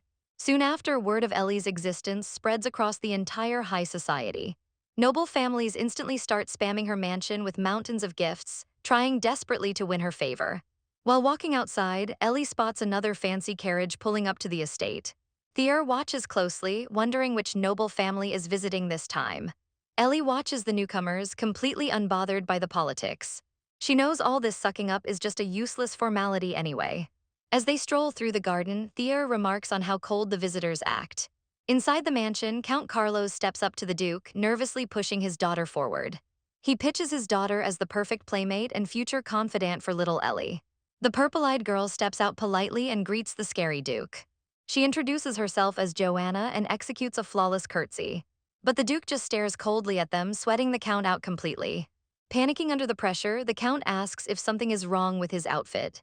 The Duke bluntly cuts him off, criticizing the girl's dress instead. Exuding an intensely terrifying aura, the Duke intimidates the poor tailor who made the outfit. He glares fiercely, leaving the nervous Count completely speechless. A few days later, back inside the royal estate, Barbacha, Michaela, and Warren lose their absolute minds over Ellie's new outfit. Dressed like a literal royal doll in a fancy blue dress, Ellie stands on display for the adults. Her dad crosses his arms with a smug look, satisfied that her wardrobe got a massive upgrade. Ellie sighs internally, totally annoyed by how obsessed these adults are with dressing her up. She closes her eyes and forces herself to stay patient. Just then, Thier walks into the room and freezes in his tracks. He gets completely flustered seeing Ellie dressed like a true princess. Smiling softly, he genuinely compliments how adorable she looks. He quickly apologizes if he made her uncomfortable, but Ellie happily reassures him. Suddenly, a blonde officer wearing a monocle steps into the room. He asks politely if he's interrupting their wholesome family gathering. The commander turns around calmly, asking Nick what official business brought him here. Little Ellie gets shocked when she hears the Emperor's royal messenger is arriving soon. Her strict father grumbles that meeting royal guests is annoying, but his officer reminds him it's mandatory. Meanwhile, someone flips out over all the sudden political chaos. Ellie raises her hand excitedly, hyped to join the meeting so she can push her own secret agenda. During the official gathering, they discuss Queen Raeliana's upcoming birthday party and gift preparations. Gilbert, the Emperor's messenger, sits with a polite smile, waiting to discuss the serious royal business. But instead of focusing on politics, the Duke sits on his throne, cradling Ellie on his lap. Ellie taps her ear in annoyance, completely tuning out the boring adult conversation. Her dad gently holds her hand still, reminding her to behave while guests are around. He smiles softly, getting emotional over how fast his little girl is growing up. He ignores the messenger completely to reflect on her childhood habits. Gilbert starts sweating bullets, realizing the Duke is completely ignoring him. Seeing the Duke finally turn his head, Gilbert gets hyped hoping for some attention. Instead, the Duke totally ignores him and calls over Captain Kun. Kun steps up to the throne with a bright smile, asking what he needs. She stares at Ellie's outfit, noting that her head looks a little too plain. She tells the Duke that Ellie needs more accessories to complete her royal look. Kun seriously suggests adding fancy headwear to upgrade her fashion. The Duke nods gravely, ordering his staff to fetch the most expensive accessories right away. He stares intensely at his daughter, obsessed with making her look perfect. In the background, Gilbert loses his mind, realizing this meeting is totally derailed. Kun excitedly pitches adding a giant ribbon to Ellie's hair. She hypes it up as the absolute latest fashion trend in the capital. The Duke rubs his chin, carefully considering the ribbon idea like it's a military strategy. Gilbert sweats nervously, begging internally for them to remember he exists. The Duke ignores him again and orders Kun to bring out every single ribbon in the mansion. Rumor has it that according to Michaela, the bigger the ribbon, the better. The Duke agrees, completely sold on the oversized fashion statement. He flashes a villainous smirk, deciding Ellie must wear the biggest ribbon possible. Ellie screams internally, cursing her dad's terrible fashion sense. He picks out a massive ribbon personally, assuring her she's going to love it. Gilbert completely short-circuits, screaming that they're supposed to be discussing official state business. Holding Ellie in his arms, the Duke bluntly admits he completely forgot about the messenger. He glances over at Gilbert with a cold, dismissive stare. Exuding a terrifying aura, he declares that dressing Ellie up is his absolute top priority right now. Cut to poor Ellie wearing a ridiculously giant purple bow on her head, screaming in frustration. Later outside her bedroom, Kun begs Ellie to open the door because her dad is sad. Guarding the door, Thier listens as Ellie angrily refuses to let anyone in. She rips the giant bow off her head and yeets it across the room in pure annoyance. She collapses onto her plush bed, completely exhausted by her family's antics. She realizes she has to take matters into her own hands or her reputation will get ruined. But imagining her overprotective dad catching her sneaking out stresses her out even more. Suddenly, Thier speaks up softly from across the bedroom. He tells her gently to stop worrying about whatever is bothering her. Looking right into her eyes, he promises he will do whatever it takes to help her. He bows his head respectfully, vowing to protect the princess with his life. Ellie imagines poor Thier getting completely wrecked if he tries to stand up to her overpowered dad. Sweating awkwardly, she thanks Thier for being such a loyal blessing in her life. She smiles brightly, admitting that without his sane presence, her crazy family would have driven her insane long ago. Surrounded by imaginary roses, she tells her trusty bodyguard how truly grateful she is to have him around. Back in the office, the commander glares fiercely, demanding answers about Ellie's bad mood. Meanwhile, Nick silently agrees that making the young miss unhappy is a literal crime. In her room, Ellie clutches her head in frustration while Captain Kun warns Thier to keep his head down if he wants to survive. Having had enough of everyone, Ellie yells at the entire room to get out. Even when her father calls her name, she screams for them to leave her alone. She kicks them all out and slams the bedroom door right in their faces. Outside the closed door, the commander stands completely heartbroken while Kun teases that Ellie has finally hit puberty. The overpowered Duke collapses in shock, genuinely asking if puberty is some kind of deadly disease. Recovering quickly, he sneaks back inside later to check on his daughter's condition. Watching her sleep peacefully, Kun remarks that little Ellie is starting to act just like her father. The commander assumes she's just having a pleasant dream. He leans over carefully to make sure she isn't hurt anywhere. He coldly asks Kun if she even washed her hands before touching Ellie, leaving the captain sweating awkwardly. Suddenly, the commander gasps as Ellie starts tossing and turning in distress. Inside her mind, a terrifying nightmare erupts like a violent volcano. She relives a tragic memory where giant monsters attacked an innocent estate. People screamed and begged for their lives as everything burned around them.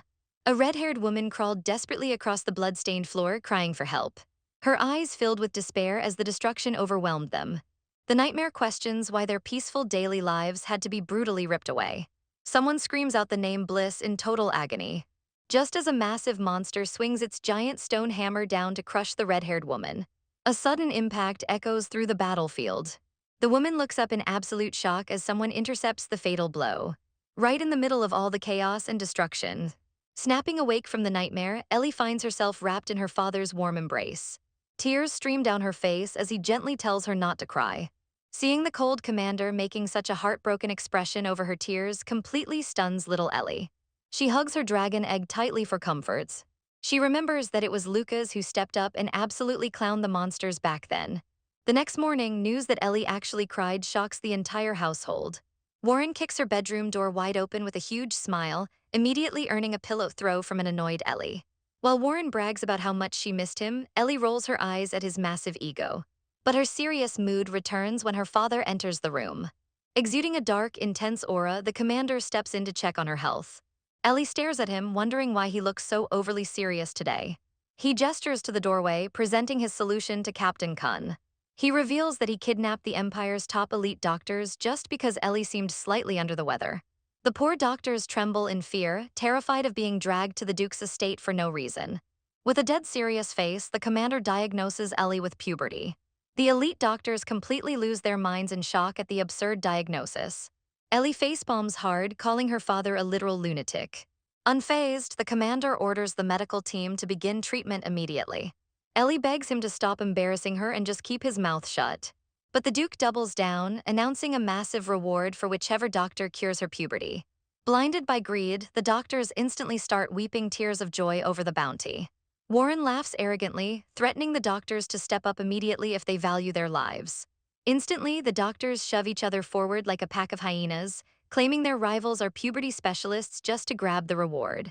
Seeing their greedy disrespect, Captain Kun flashes a cold, dangerous smirk. Instantly, Kun, Warren, and the officers unleash killer intent, completely terrorizing the doctors for daring to make a mockery of their lord. Captain Kun glares coldly at the trembling doctors, shutting down their excuses. Kun casually suggests eliminating the entire medical team, making little Ellie sweat in panic. Ellie's brain works in overdrive, trying to figure out how to stop this madness. While the doctors beg for mercy, Kun turns to the Duke and awaits his final command. Ignoring the staff completely, the commander gently asks Ellie if she's hurting anywhere. Ellie bluntly answers no, wondering what kind of crazy idea he's planning now. Suddenly, her dad pulls her into a tight, emotional hug, relieved that she's okay. He softly admits that seeing her in pain completely breaks his heart. Just then, someone rushes into the bedroom screaming for the Lord. Sitting helplessly on the bed amid the chaos, Ellie realizes her peaceful day is completely doomed. Later in his office, the commander buries his face in his hands, deeply stressed over Ellie's condition. His officer Lucas suggests that Ellie might be under some secret influence from Kerha. The Duke broods intensely at his desk, obsessed with protecting his daughter. Lucas confirms that he and Captain Kun share the exact same suspicions. Meanwhile, little Ellie presses her ear against the door outside, straining to eavesdrop on their conversation. She kicks herself for wasting so much energy throwing tantrums earlier. Hoping she didn't blow her cover, she tries to come up with a believable excuse. She imagines her crazy family treating her like a fun plaything if her secrets get exposed. Cut to Ellie trembling in front of her dad while he interrogates her about her weird behavior. Putting on her best acting skills, she cries and claims she had a nightmare about him getting hurt. Internally, she screams in frustration over having to repeat this cheesy drama every single day. She gently reminds him that he's going to be late for his important military meeting. The commander smirks smugly, clearly caring way more about Ellie than official business. Meanwhile outside, angry voices shout about taking down their enemies. At the strategy table, someone points to a map showing the exact location of the Golden Snake. The entire council praises Ellie sitting on her dad's lap, calling her a tactical genius for marking the map. An elderly noble marvels at her insane prophetic abilities. The Duke proudly pats her head, asking his officers for the next move. The old noble explains that capturing the Golden Snake is crucial, but the route is controlled by the dangerous Kroika faction. He warns that running into them guarantees a massive, bloody war. Casually chiming in, Ellie suggests they just wipe everyone out, making the entire room scream no. Sighing like a disappointed boss, Ellie takes a sip of tea and admits brute force won't work this time.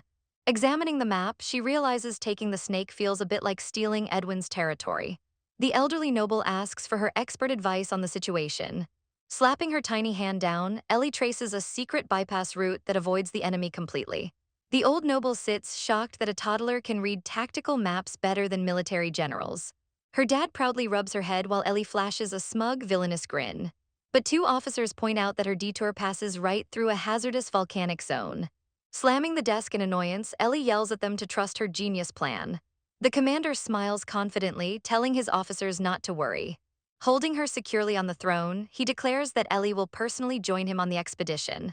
Hearing that, Captain Kun immediately jumps in, demanding to come along too. The Duke bluntly rejects Kun, Lucas, and Barbacha one by one as they all beg to join the road trip. Seeing the entire room erupt into chaos, someone slams their hand down, yelling for everyone to stop. Kun slams the desk, shouting that she'd rather travel with a fool than the entire loud group. Warren flips his hair dramatically, telling Ellie that even if she favors him, they can't get married. The old noble suggests holding a formal vote to decide who goes, instantly getting shouted down by everyone. But the Duke smiles and agrees, deciding a vote is the absolute best solution. The council members take their seats at the long table to cast their ballots. And little Ellie screams internally, completely wrecked by how absurd her family's meetings always turn out. Little Ellie throws a massive tantrum, screaming no at the top of her lungs during the voting process. Meanwhile, the votes are tallied on the chalkboard, showing Ellie tied at 7 votes. When Bihan takes the lead with 8 votes, Ellie pumps her tiny fists in absolute victory. Warren lifts Ellie up like Simba, celebrating their destiny while her father glares in annoyance. Exuding a dark aura, the commander realizes poor Lucas scored 0 votes. Left alone in the meeting room, the Duke sighs and orders Ellie to pack her bags for Rohan immediately. She snaps her suitcase shut, finally ready to embark on her grand expedition. The time to depart for the mysterious land of Rohan has finally arrived. Reflecting on her rough start at the mansion, she realizes how far her master plan has progressed. Standing next to Thier in his clean uniform, Ellie giggles with excitement. Looking out the window, they notice Warren and her father having a heated argument outside. Thier points out they're probably arguing over who gets to drive the carriage, which just suddenly pulled away. Ellie stares in utter shock as the carriage speeds off without her inside. Panicking, she orders Thier to sprint after the runaway carriage immediately. They bolt down the hallway, screaming Warren's name at the top of their lungs. Bursting out the front doors, little Ellie and Thier run like track stars chasing after the carriage. She desperately screams for Warren to stop the horses right now. Frustrated, she demands to know why no one is stopping the carriage. Reaching out blindly, Ellie trips over her own dress and face splints right into the dirt. Suddenly, her father blocks her path, calmly demanding she choose between him or Warren. Unleashing his terrifying red-eyed glare, he pressures her to make her choice immediately. The intense commander demands an answer right then and there. His glowing red eye locks onto her, frustrated that she keeps rejecting his protection. He reminds her that she's pushed him away thousands of times already. Clenching her tiny fist, Ellie boldly stands her ground and orders her father to move out of the way. Behind her, Thier grips his sword, vowing to follow Ellie to Rohan no matter what happens. Flashing her own intimidating red eyes, Thier firmly tells her dad to step aside. Suddenly, Thier rushes down the palace steps, declaring he has something urgent to confess to the Duke. The commander turns around coldly, asking what he wants. Thier sweats under the pressure, gathering every ounce of courage to speak up. Stammering nervously before the terrifying lord, Thier stumbles over his words. Sweat pours down his face as his mind races to come up with a brilliant excuse. Catching on, the Duke smirks, realizing Ellie had a secret plan all along. Thier claims that Ellie's entire secret plan was actually to prepare a grand gift for her father. He smoothly lies, explaining that Ellie desperately wanted to show her gratitude and asked Warren for secret advice. He insists she's traveling to the dangerous land of Rohan specifically to find a legendary present for the Duke. Completely bought by the flattering lie, the commander smiles proudly at his daughter's thoughtfulness. Outside by the carriage, Captain Kun loudly complains about the delays. Cradling her dragon egg, Ellie sighs in relief that Thier saved her skin. Suddenly, Alex glares over at them, asking what they're staring at. Ellie sweats awkwardly, shocked that the bratty blonde boy hitched a ride too. While Warren struggles with a wild eagle pecking his head, Ellie demands to know why Alex is here. Warren smirks proudly, bragging that he recruited Alex because the kid is a surprisingly strong fighter. While the eagle ruthlessly attacks Warren's scalp, little Ellie cries out for her coach. Alex yells at the crazy bird to stop while Ellie turns to Thier, asking when they can finally leave this madhouse. Thier stares down quietly, feeling insecure that his only value is translating Ellie's baby talk. He realizes Alex was brought along for actual combat strength, making him feel easily replaceable. Just then, Ellie calls out his name with a bright smile, snapping him out of his gloomy thoughts. Vowing to prove his true worth, Thier firmly takes Ellie's hand as they finally approach the carriage. At long last, their grand adventure begins as they step into the bustling, colorful marketplace of Rohan. The group finally arrives in Rohan, greeted by a massive, bustling marketplace crowded with people. Alex gets super hyped pointing at street performers, while Ellie stays completely unbothered. Suddenly, a loud stomach growl echoes inside the carriage, making Warren crack up laughing at Ellie. Thier immediately panics, feeling terrible that he rushed packing and forgot to bring snacks for her. Hoping to fix his mistake, Thier looks for something to offer the hungry princess. Before he can, Alex smoothly hands Ellie a sandwich, claiming it's his duty to serve her. Alex happily munches on his own sandwich, clearly showing off because his hero Warren is watching. Thier hangs his head in defeat, feeling completely outshined by his rival. While happily munching her sandwich, Ellie suddenly hears a familiar tune outside. Glancing out the carriage window, she spots the street musicians following their carriage. She instantly recognizes the lead singer, an old informant known as Long Nose from her past life. She remembers that despite his goofy look, his spy network was absolutely top tier. Flashing an evil smirk, Ellie realizes she just hit the information jackpot. When the carriage parks, she decides it's time to lay out the bait. The traveling bard trio strums their instruments, playing up their street performance for the nobles. Leaning out the window, Ellie casually tosses down a fat bag of gold coins like an absolute high roller. Long Nose rubs his hands together, putting on a humble act and thanking her profusely for the generosity. But behind his greedy smile, he instantly gets suspicious over why a little girl is paying him so much. Taking the bait, he offers to come perform privately at their estate in return. Ellie smugly accepts the deal, while Thier senses that something is super sketchy about these guys. Suddenly, Ellie's stomach erupts into massive growls again, making Warren tease her for eating like a pig. Thier brushes off his suspicions, assuming he's just being overly paranoid. Warren happily declares he'll feed his little sister nonstop for the rest of the trip. But sweating heavily, Ellie realizes that sandwich definitely gave her severe food poisoning. Later that night at the motel, Warren checks on Ellie after hearing literal explosion sounds from the bathroom. Looking pale and completely drained, little Ellie clutches her aching stomach in agony. Outside the motel room, Warren realizes how critical the situation is. Seeing her suffer, Warren decides he has to take immediate action. He orders Thier and Alex to guard the bedroom while he runs out into town for emergency medicine. Before bolting, he warns Alex not to cause any trouble while Ellie lies completely paralyzed on the bed. Warren rushes out the door, wondering if he can actually trust those two boys alone. Ellie groans internally as Warren seriously contemplates feeding her raw monster meat to cure her stomachache. Standing quietly by the bed, Thier watches his princess suffer. He asks politely if she wants warm water, but another massive stomach growl interrupts him. Ellie awkwardly rejects his offer while holding her roaring belly. Thier clenches his fists, desperate to find some way to help her. Just then, Alex walks up to the doorway and orders Ellie to come out. Sweating and pale, Ellie glares at him, blaming his sketchy sandwich for ruining her guts. Alex strolls inside casually, shamelessly denying that his food poisoned her. Struggling toward the bathroom door, Ellie vows to make him pay once she recovers. She tells him flatly to get out of her way before disaster strikes. But Alex blocks the doorway with a cocky smirk, asking if she wants to die. Desperate to reach the toilet, Ellie tries to push past him while yelling for him to move. Alex mocks her urgency, intentionally blocking her path just to be a jerk.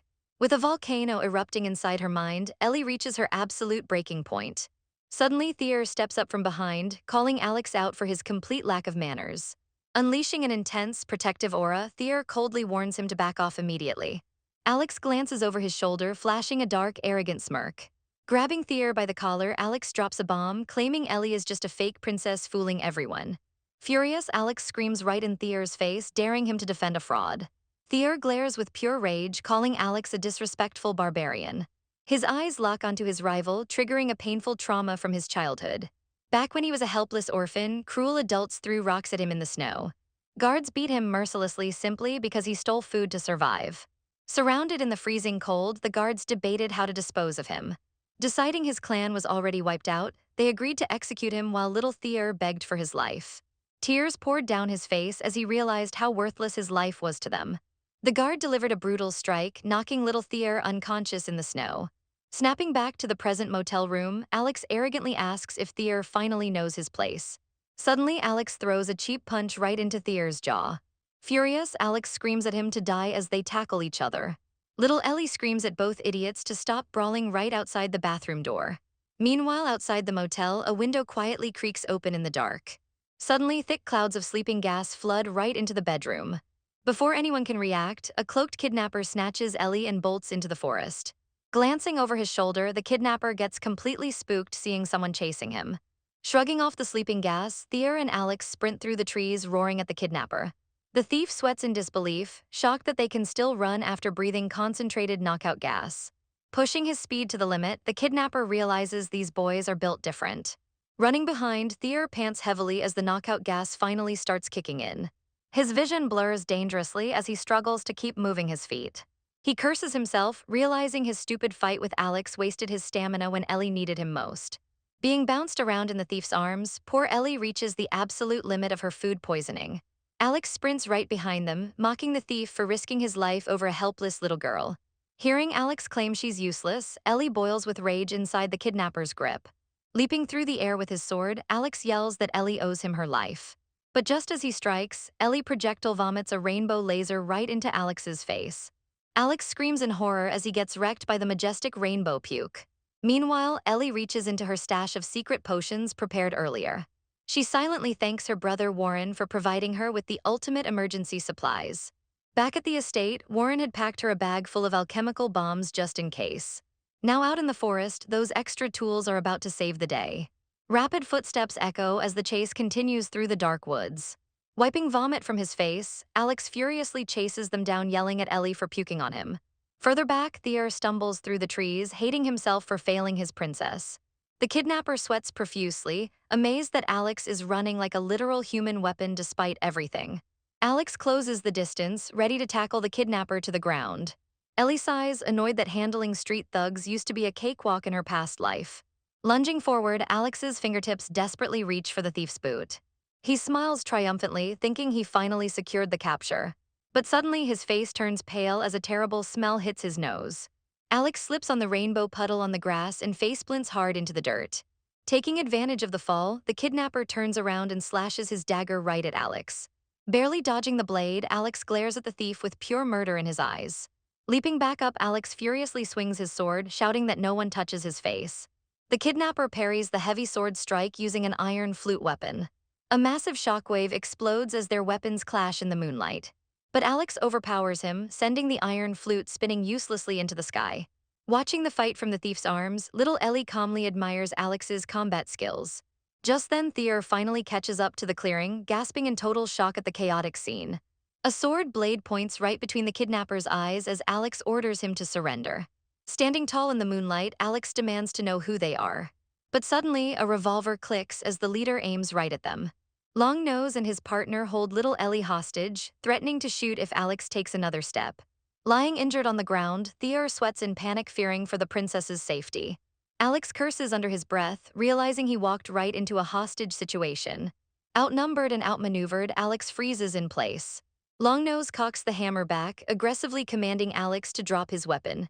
Alex glares with pure rage, telling the thief to put the gun down immediately. Left with no choice, Alex drops his sword and raises his hands in surrender. Seeing his rival give up, Theor screams Alex's name in frustration. Longnose keeps his gun aimed steadily, ordering them not to move an inch. Staring at her injured bodyguards, little Ellie's expression completely changes. Struggling on the dirt, Theor desperately calls out to her. Her glowing red eyes narrow as she reaches her absolute breaking point. Longnose ruthlessly stomps right onto Alex's back, getting revenge for the earlier fight. Suddenly, dark storm clouds roll in as massive mana pressure fills the entire forest. The kidnapper looks down in absolute horror as the temperature plummets around them. Surrounded by violent blue lightning, Ellie declares she's about to show them true pain. Exuding the aura of a literal demon lord, little Ellie prepares to nuke her captors. Dropping her dragon egg, she coldly tells the thieves they should be grateful she isn't killing them right now. Cut to the next morning, all three kidnappers are hogtied on the ground with glowing magic ropes. Alex carries a heavily bleeding Theor out of the woods toward safety. Seeing them return, Ellie rushes over frantically asking if they're okay. Exhausted from the battle, Alex tells everyone they need to rest immediately. Holding Theor up, Alex wonders how a 7-year-old girl could possibly pull off that crazy magic last night. He uses healing magic on Theor's chest, baffled that Ellie can use both top-tier healing and destructive spells. Remembering her insane level 5 lightning attack, Alex realizes Ellie is basically a walking cheat code. Ellie steps in and casts healing magic directly onto Theor's injured legs. Panting heavily, Theor fights to stay conscious so he doesn't worry her. Tears well up in Ellie's eyes seeing how far her bodyguards went to protect her. Meanwhile, one of the tied-up thieves stupidly shouts at Ellie, asking what kind of monster she actually is. Annoyed by his yapping, Ellie casually calls down another lightning bolt and electrocutes all three of them. As the thieves get fried to a crisp, Alex sweats silently, regretting ever underestimating this toddler. Elsewhere, forbidden dark magic involving monster transformations brews in the shadows.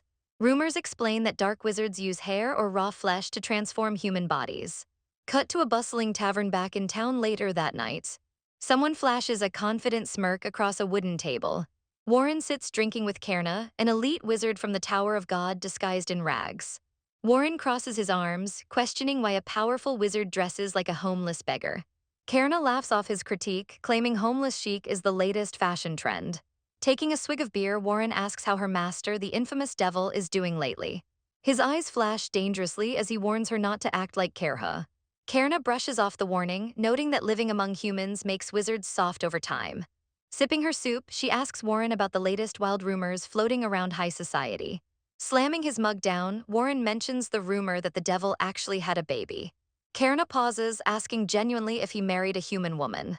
Glaring coldly from the shadows, Warren questions if the child is illegitimate.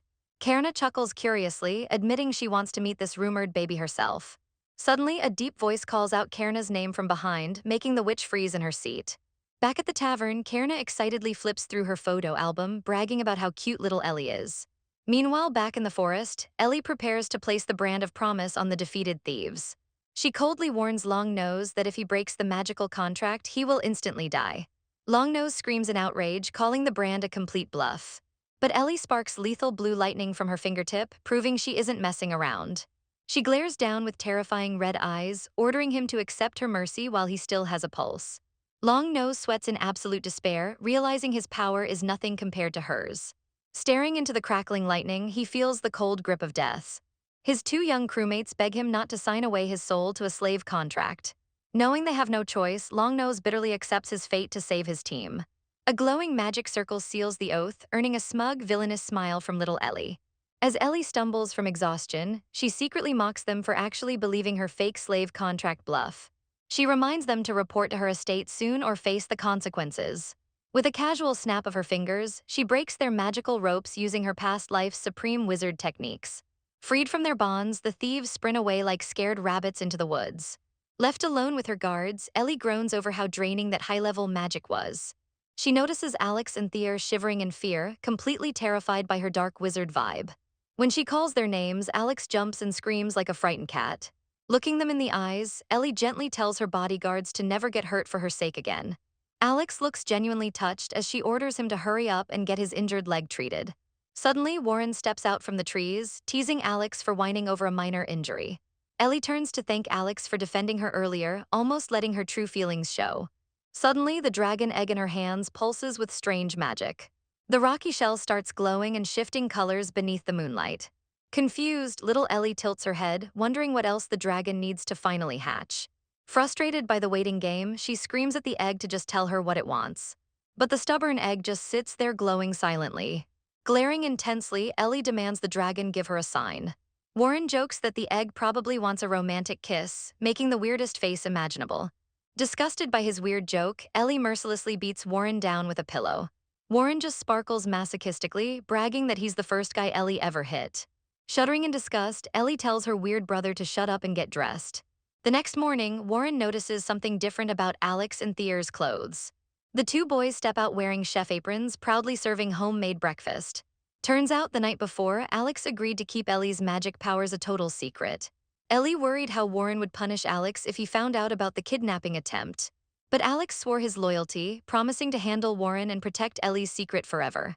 Sitting at the breakfast table, Ellie marvels at how quickly Alex changed his attitude. Warren rubs his hungover head as the boys serve bowls of hot potato soup. Staring at the questionable bowl, Ellie suddenly feels super guilty for no reason. Taking one spoonful, Warren immediately gags, yelling that the soup tastes like pure poison. While the boys cry and apologize, Ellie politely tells them never to cook again. Warren hands Ellie digestion medicine and suggests taking a sightseeing tour around town. Ellie reminds him they have no time for fun because they still need to buy a present for their scary father. Meanwhile, back at the estate, the commander sits brooding in his office with Lucas and Kun.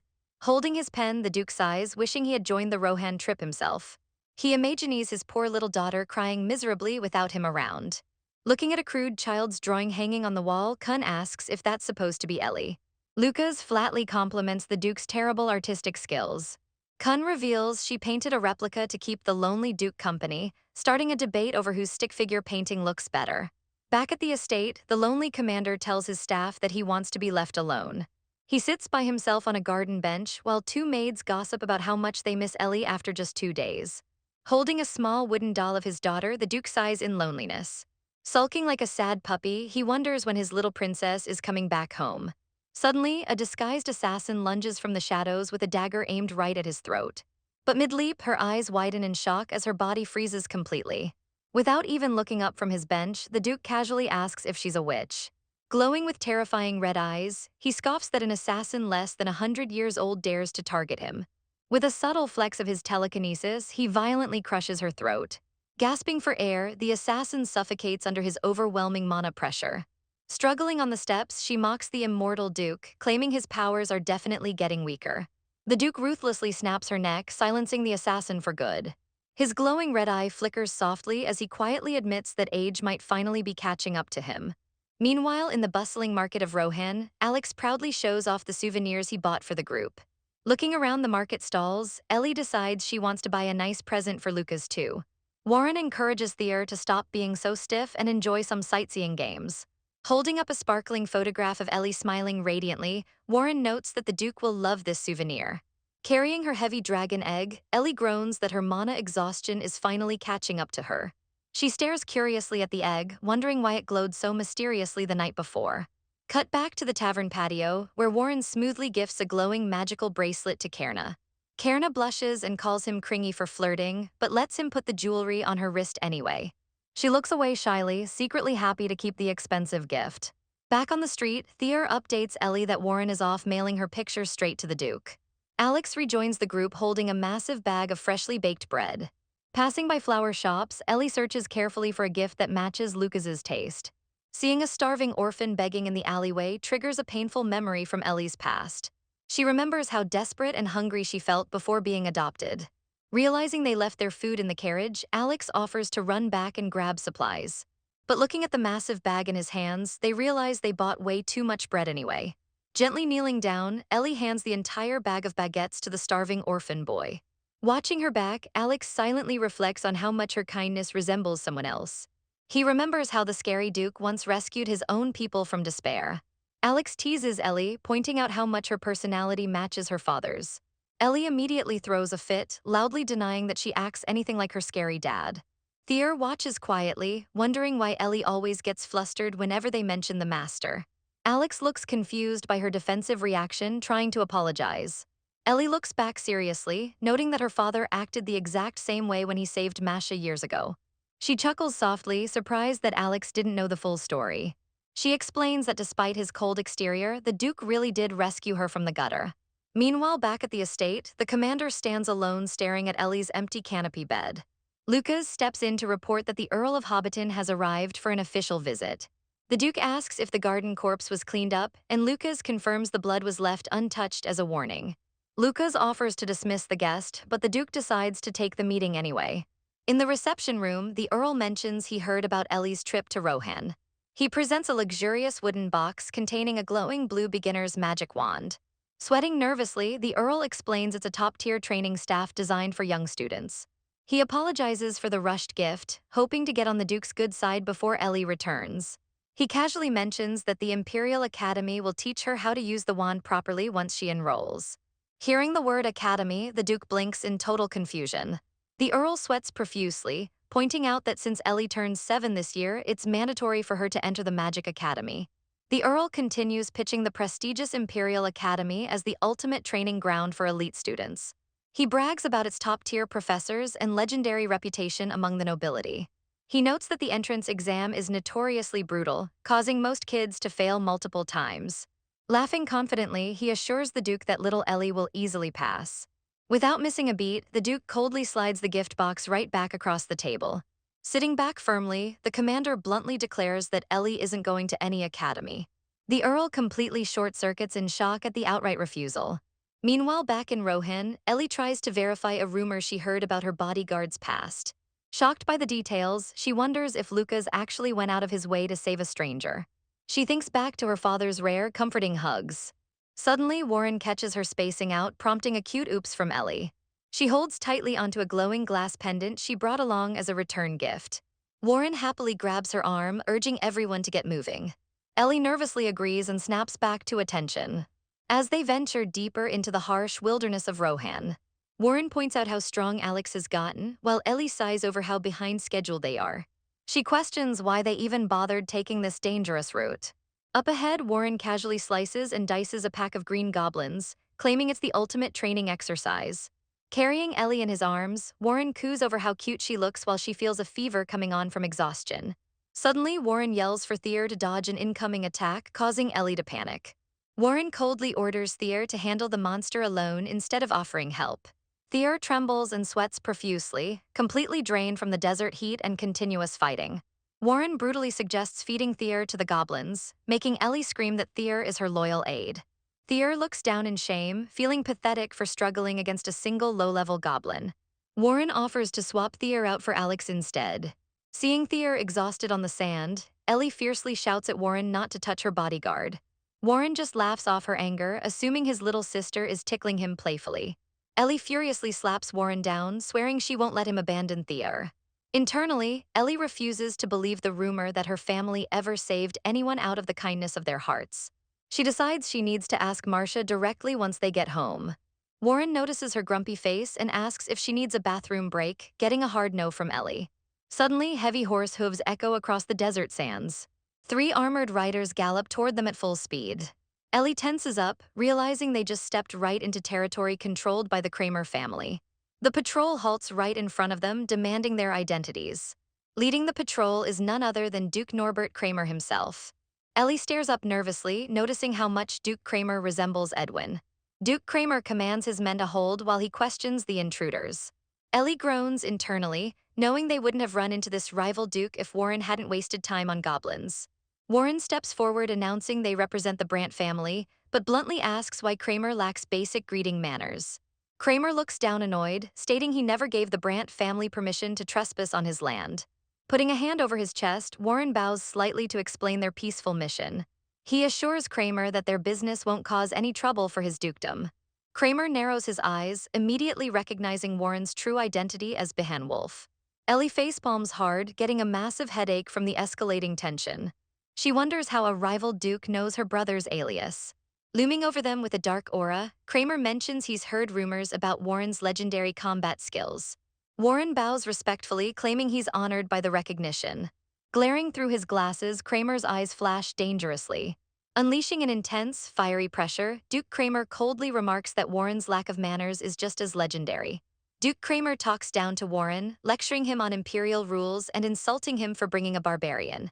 Warren clenches his jaw as Kramer claims the Brandt family is a major disappointment.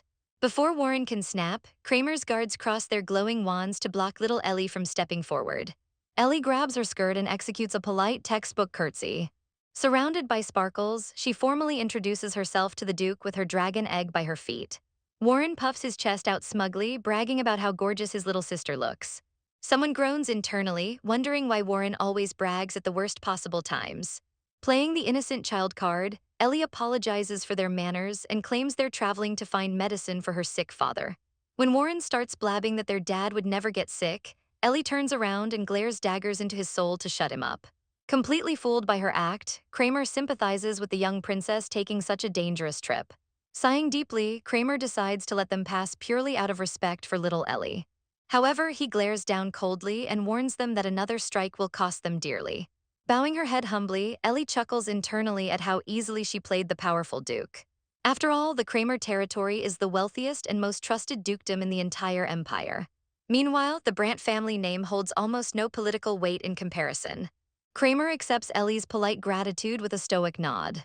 Clasping her hands together, Ellie continues laying on the flattery thick. Flashing her brightest smile, she thanks the Duke before refocusing on finding the golden snake. Meanwhile, back at the estate, Warren examines a flower bed, heavily criticizing the garden's aesthetics. He complains that the new decor looks nothing like Ellie's portrait. Turns out Lucas is standing in the fountain, putting his blood, sweat, and tears into polishing a giant statue. Warren screams in absolute horror seeing what Lucas actually created. Lucas proudly hugs the face of a colossal, solid gold statue of Ellie that dwarfs the entire mansion. The commander walks up with his pet eagles, bluntly ordering Warren to leave immediately. Lucas bows his head in shame as everyone roasts his terrible sense of beauty. Elsewhere in the shadows, mysterious figures realize their powers have hit a dead end. A group of dark sorcerers argues down a dimly lit hallway, furious over someone's refusal to return. They claim that without the devil leading them, their organization is falling apart. The entire underworld has descended into total chaos without their master. The dark sorcerers demand to know why Warren and the others abandoned their dark posts. Glaring with glowing purple eyes, Lucas coldly reminds them where his true loyalty lies. Standing under the bright sun, the Duke vows never to abandon the human world he built. Looking at Ellie's picture, his heart melts with pure fatherly affection. Back in the scorching desert, poor Ellie sweats profusely under the intense heat. Soon after, the group rides horseback alongside Kramer's patrol as the desert turns into jungle.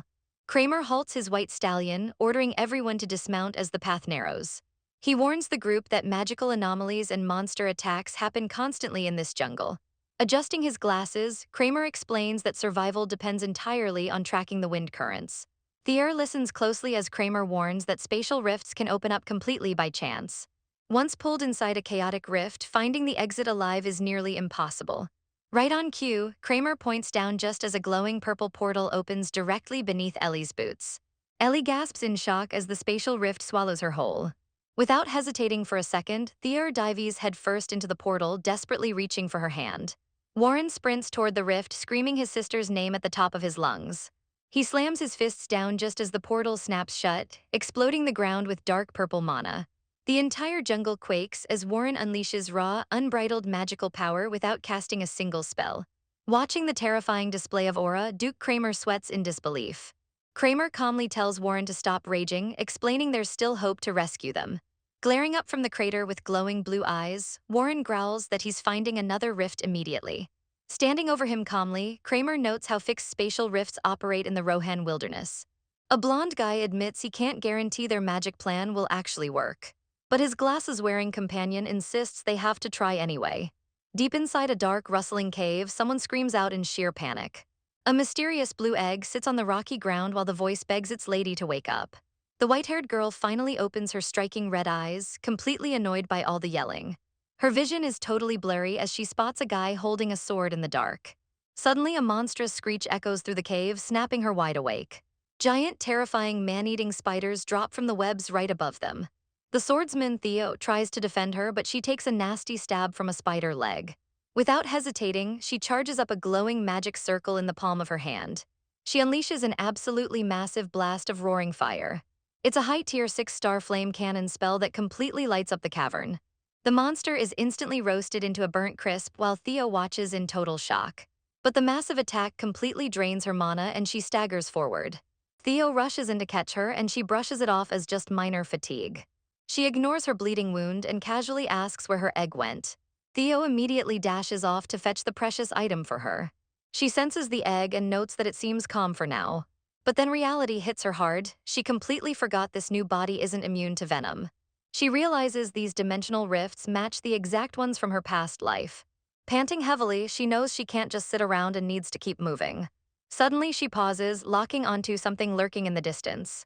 Meanwhile, a group of mages and knights stand before a massive, glowing portal outside. They warn that while the rifts are fixed, the area is still crawling with deadly monsters. The blonde guy steps right up to the ancient staircase. Someone yells for Vihan Wolf to stop, but he completely ignores them, ready to risk it all. Back down in the dark cavern, the girl sighs in relief, glad she finally found what she was looking for. A giant yellow snake rears up, hissing wildly at them. She casually tells a terrified Theo that the beast is actually just asking for help. She explains the poor thing got trapped here by a sudden rift. Theo looks at her like she's crazy, noticing she's sweating and looks extremely pale. She hugs her egg, deciding the snake would make a perfect gift for her highness. She orders Theo to go rescue the giant reptile.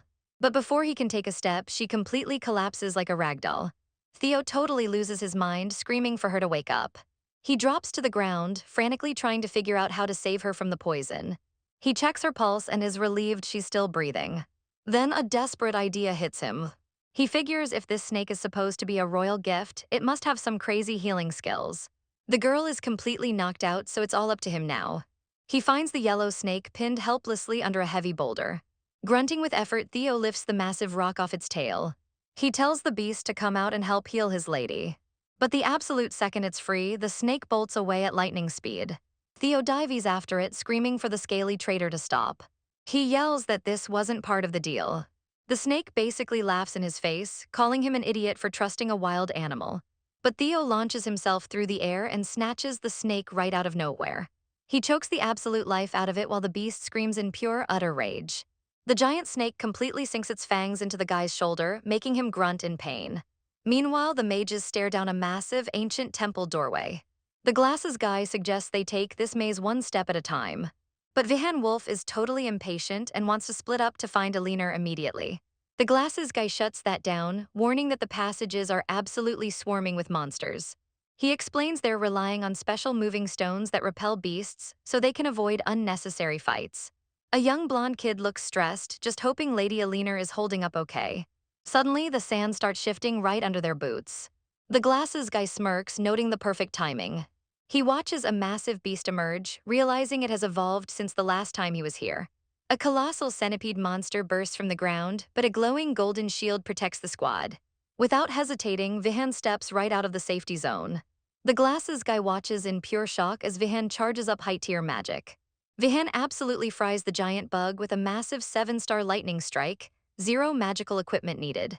He casually brushes off the crazy display of power and tells the group to hurry up. Cut back to the cave, the snake is treating the guy's arm like a chew toy while he begs it to stop. The guy is bleeding badly but absolutely refuses to let go of the beast. He desperately pleads for help, but the snake flat-out refuses to assist a human. Blood drips onto the cave floor as he begs it to save Lady Alina. Panting and bruised, his eyes show total desperation. He drops to his knees, suddenly radiating a freaky green aura as he declares she is his whole world. Out of nowhere, the snake gets wrapped up in the exact same green magic. The magical reptile realizes this human isn't just talking to it.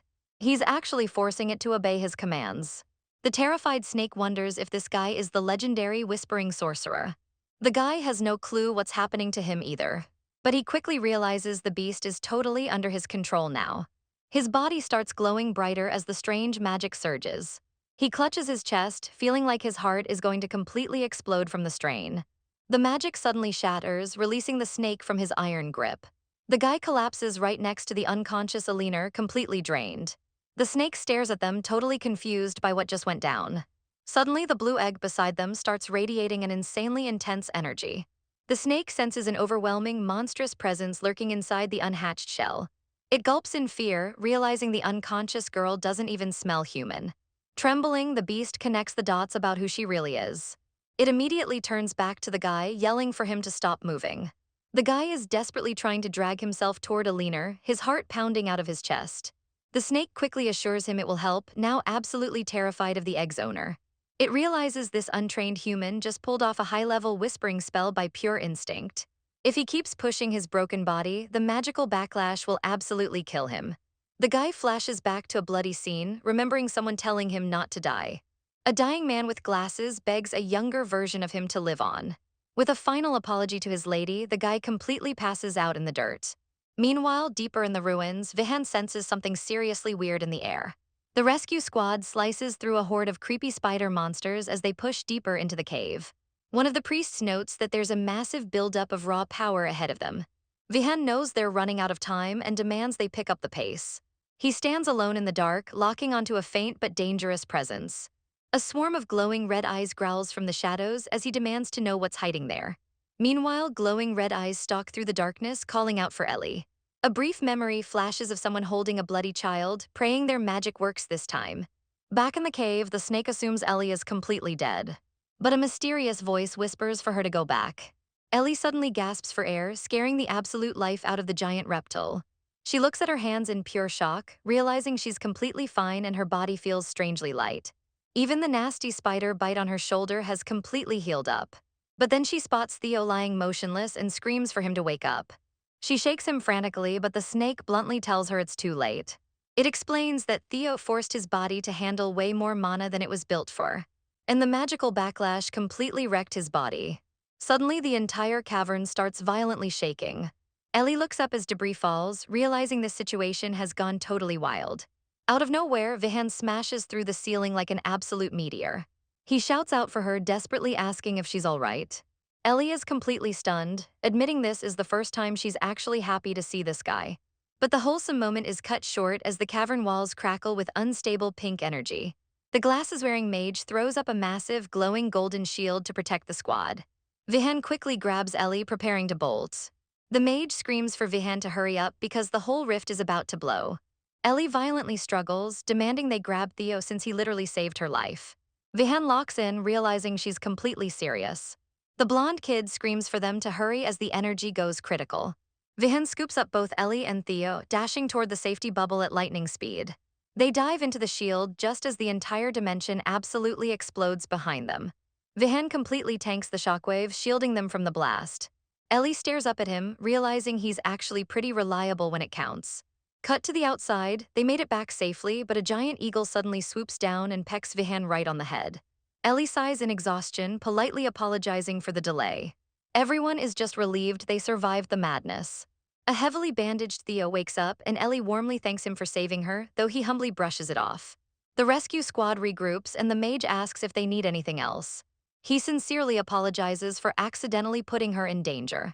Ellie bows respectfully, thanking him for the backup. But then the mage spots the snake crammed into a tiny birdcage, totally confused. He jokes that it must have been terrifying to catch, assuming it's special medicine for her sick dad. He praises her for being such a thoughtful daughter. Ellie mentally cringes, wishing he'd stop the sweet talk because that's definitely not what the snake is for. Meanwhile, Vihan's eagle drops a small bag right into his hands. They realize it's a valuable mana stone, wondering why the bird delivered it. The mage quickly makes up an excuse about his master being sick and moody, while Ellie just hopes she never crosses paths with Duke Cramor again. Later, in a bumpy carriage ride, the blonde kid casually points out that Ellie's precious egg is cracked. Ellie looks absolutely sick to her stomach from the rough ride. The carriage bounces wildly down the dirt road toward the capital.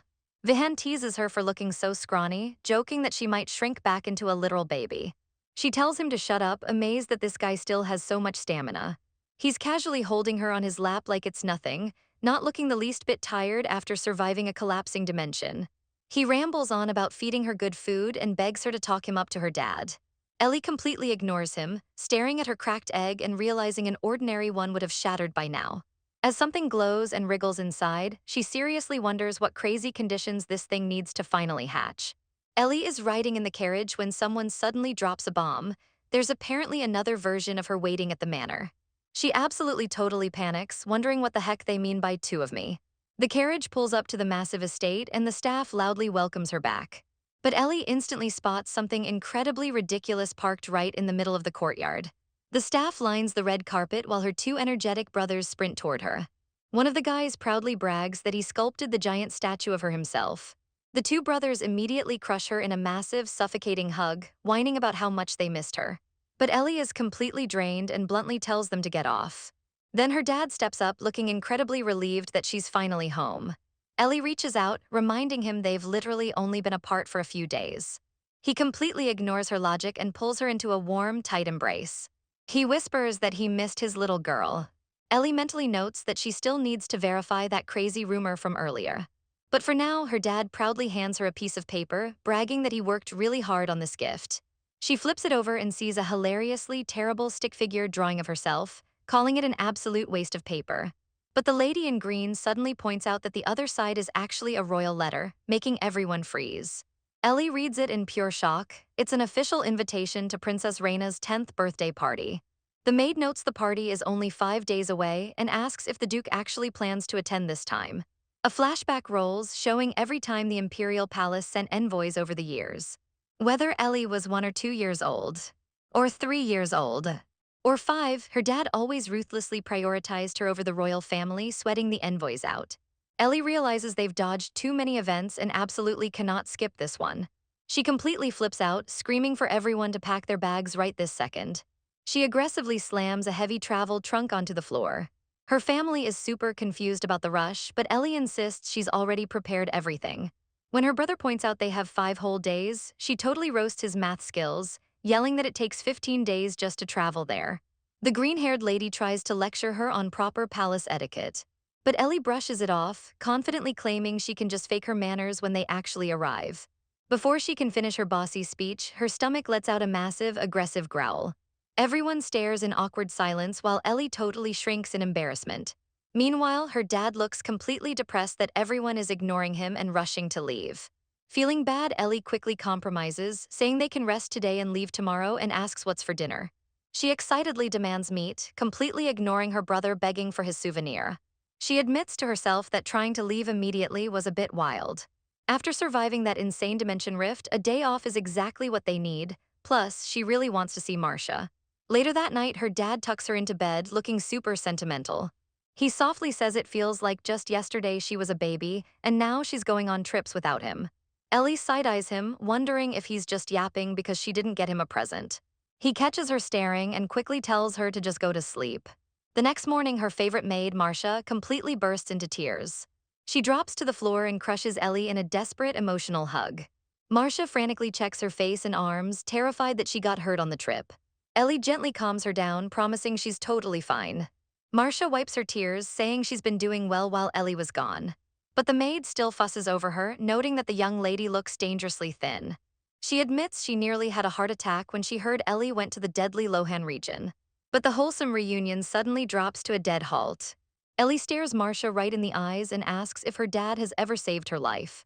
Marcia completely freezes, absolutely stunned by the question. The giant yellow snake is suddenly decked out in extravagant, heavy jewelry, looking completely confused. The red-haired lady proudly shows off her styling, but the others immediately roast it for being awful. Vihan steps up with a smug grin, ready to demonstrate his own elite styling skills. He slaps a literal baby bonnet and pacifier onto the giant, terrifying reptile. The lady completely loses it, yelling that this is way out of line. They start aggressively bickering over how to win the princess's heart, while the poor snake literally screams in pure agony. The beast mentally begs for someone to save it from this absolute nightmare. Meanwhile, the lady completely corners Vihan, scolding him for bringing Ellie home so late. He awkwardly stammers out an excuse, claiming Ellie just wanted to play more in the dangerous region. She totally shuts him down, ordering him to stay behind and guard the manor this time. Vihan hides behind the door, practically begging the Duke not to sideline him. She calls him an idiot, reminding him that bringing Ellie back late only stresses the Duke out. The red-haired guy crouches down next to the humiliated snake. He flat out calls the pacifier outfit completely hideous. He points out there's no way the princess will find this cute, but the lady stubbornly defends her original jewelry idea. Vihan ignores the snake issue and narcissistically suggests the princess might just like his looks instead. The green-haired guy completely ignores the circus around them and finishes dressing the Duke. The Duke adjusts his gloves, looking incredibly sharp, while the snake jumps at the sudden serious vibe. Over in Ellie's room, Theo nervously watches her, wondering if her talk with Marcia traumatized her. He frantically asks if she's sick while two tiny wolf kids bounce around on the bed. She totally ignores his panic and just asks him to hold still for a second. Marcia finally explains her dark backstory, admitting she was almost sold off to pay gambling debts. Ellie listens intensely, having begged the maid to tell her the absolute truth. Marcia reveals she was a poor seamstress before being forced into the slave trade. She was supposed to go to a famously vicious nobleman. But right before she was sold, the Duke swooped in and completely saved her. Ellie is totally stunned by this wholesome revelation. She wonders why her dad saved Marcia, but treated the kids in the dorm like absolute garbage. The math just isn't mathing for her. She recalls that her past life's world ended purely because of Princess Reina's betrayal. Determined to fix the timeline, she activates a massive, glowing magic circle right on her bed. Far away in town, a trio of shady thugs suddenly hear a voice echoing inside their heads. Ellie casually greets them through the telepathic link, asking if they remember her. The thugs absolutely freak out, desperately looking around for the source of the voice. She reminds them she left a magical mark on their hands the last time they met. The leader yells into the air, demanding the kids show herself. She calmly explains she's just using magic to mentally squat in their consciousness. They hilariously start screaming about their human rights and how she can't just hack their brains. A random kid on the street points out that these grown men are literally just yelling at nothing. The leader finally gives up and asks what the magical girl actually wants. Ellie drops the ultimate bait. She promises to pay them as much gold as they want. The thugs' eyes instantly turn into literal dollar signs. She orders them to gather dirt on the princess and meet her at Rodeburg in exactly 2 days. And if they don't show up, she promises to hunt them down. Back in the room, Theo just watches her muttering to herself, totally confused. Suddenly, the manor doors fly open and her chaotic family bursts in. They excitedly tell Ellie to look at what they brought her. She turns around, completely unprepared for the sheer horror about to assault her eyes. They proudly present the snake, which is now strapped to Vihan's waist like a fanny pack. Ellie is utterly speechless at the sight. The fierce reptile is now wearing a frilly pink bow, its male ego completely and utterly shattered by the humiliation. Standing alone in her room, Ellie starts connecting the dots. She thinks back to the young princess from her past life. She wonders if there was a hidden agenda at play. Why would House Cranmore specifically give the princess that snake? Suddenly, her dad glares at her, totally annoyed that she still hasn't given him a souvenir from her trip. Panicking, she grabs a cheap flower charm out of her pocket and hands it over to shut him up. The rest of the family bursts in, instantly insanely jealous as the Duke proudly shows off his tiny gift. Ellie mentally kicks herself, realizing she really should have just bought actual souvenirs. Theo and the blonde kid sweat drop, perfectly aware she literally just regifted a homeless boy's charm. The Duke happily pats her head, declaring it's time to hit the road. At the massive train station, the red-haired lady rolls her eyes, telling everyone to just humor Vihan so they can leave. Vihan is absolutely barking orders, demanding they hit their poses. Ellie sighs, completely exhausted by her family's childish antics. Theo holds the camera, firmly stating this is the absolute last picture they are taking. The flash pops, capturing Vihan in the most ridiculously dramatic pose imaginable while the family crowds around Ellie. Vihan throws a total toddler tantrum, refusing to accept that he can't go to the capital. The Duke ruthlessly tells him to stop being so needy. But Vihan points at the two boys, furious that even the assistants get to tag along. He dramatically clutches his chest, screaming that he belongs to Ellie too. The Duke completely ignores his breakdown, ordering the squad to board the train while Vihan literally begs on his knees. The dark-haired guy calls him out for being overly attached, but Vihan insists no one understands his devotion. Watching them argue, Ellie is totally baffled by their bottomless energy. She remembers they literally spent the last 24 hours absolutely slaughtering a goblin horde just to get to the station. Inside the VIP train car, the red-haired guy Mika cheers about sitting next to Ellie. But the red-haired lady smugly shuts him down, claiming the seat for herself by the rule of first come, first served. The cabin turns into an absolute war zone as everyone fights over who gets the honor of sitting near her. Ellie quickly diffuses the chaos, stating that Theo is her assistant and should sit right next to her. Mika argues that bringing an untrained whispering sorcerer to the capital is basically painting a target on his back. Ellie gets super defensive, angrily asking if Mika wants something bad to happen to Theo. Mika instantly starts sweating and crying, desperate to backpedal. He explains that greedy nobles would kill to exploit Theo's rare powers. Outside, the conductor finally shouts for everyone to board. As the train blows its whistle, the red-haired lady smirks, highly intrigued by the whispering sorcerer lore. Mika closes the curtains, insisting the rumors are just nonsense. The lady casually suggests using their experimental snake as a test dummy, making the poor reptile sweat bullets in its cage. Theo flashes back to his glowing green magic, admitting he only unlocked it because he desperately wanted to save Ellie. The lady tries to egg them on to demonstrate the power, but the Duke firmly shuts it down to keep Theo safe. Meanwhile, Ellie ruthlessly guilt-trips Mika for doubting her assistant. As the train speeds away, Mika frantically tries to defend himself, while outside, a devastated Vihan is literally sprinting down the train tracks after them. The red-haired lady chuckles, explaining that Mika is just skeptical because the magic is insanely rare. Ellie drops the attitude, understanding that the power is a total myth among demons. The Duke warns that the Emperor would definitely try to snatch Theo up, but he officially claims him under House Cranmore's protection. He points to the couch, ordering the young assistant to take a seat. Ellie smiles brightly, happy that Theo gets to stay right by her side. The rest of the squad watches in defeat, totally jealous of his VIP status. After a long nap, Ellie's magic egg suddenly starts glowing and pulsing on her lap. Her dad gently wakes her up with a soft smile. He announces they've finally reached their destination. Ellie looks out the window, completely mesmerized that the city looks exactly like it did in her past life. The conductor formally announces their arrival in the bustling city of Roadburg. At the massive train station, Theo runs off to borrow a carriage for the group. The red-haired lady tells him to step on it because she's already running out of patience. The blonde kid looks around in awe, amazed by the sheer scale of the imperial capital. But Ellie looks up at the massive wooden sign for the Master's Street. This street is famous across the empire. It's where the most elite blacksmiths craft legendary weapons that are basically considered God's work. Ellie hopes she can find a magical item here to help control Theo's whispering abilities. She turns to her dad, straight up asking him to dump as much money on her as possible. But the Duke just bluntly replies that he's completely broke. Ellie absolutely freezes in pure, unadulterated shock. She starts screaming at him, completely baffled because she genuinely thought they were incredibly rich. Mika casually explains that they were rich, right up until they melted down all their gold coins to build that giant statue of her. He laughs, saying they literally had to dip into the emergency fund just to afford the train tickets here. Ellie mentally facepalms, realizing she never should have trusted these guys with money. But she quickly locks in, remembering her past life as an orphan where she had to steal to survive. However, there's one massive problem. The streets are absolutely crawling with heavily armored Imperial Knights. These aren't just regular guards, they possess divine power and will absolutely wreck anyone caught breaking the law. She remembers the self-centered Emperor from her past life. He completely abandoned Roadburg just to save his own skin when things went south. Refusing to turn to a life of crime again, Ellie frantically shakes her dad's hand, begging him to pull some funds from somewhere. Suddenly, a ridiculously fancy carriage pulls up right next to them.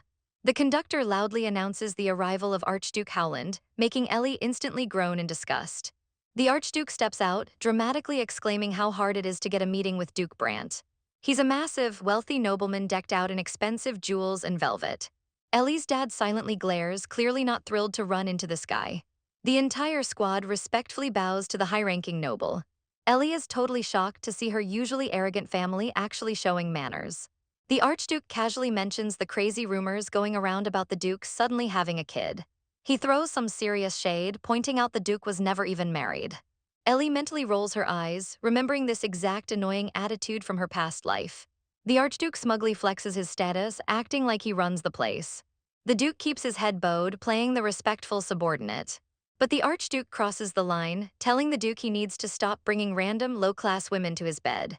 He practically laughs in his face, warning that House Brandt is barely surviving and might completely collapse.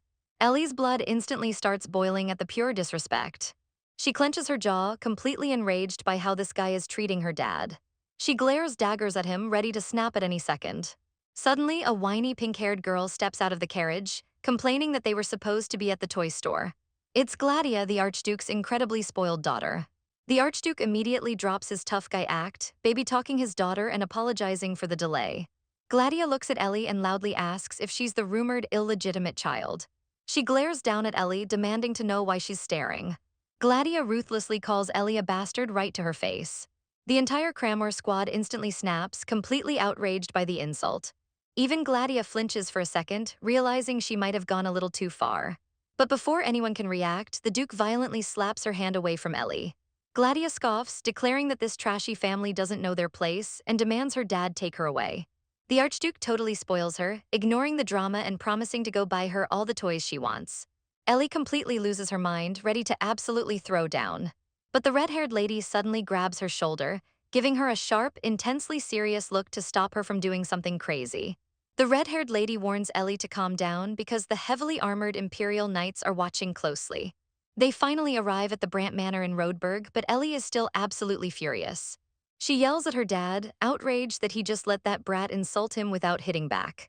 She knows her dad literally has the power to destroy the world. She lets her intrusive thoughts win, swearing she'll absolutely end the Archduke one day.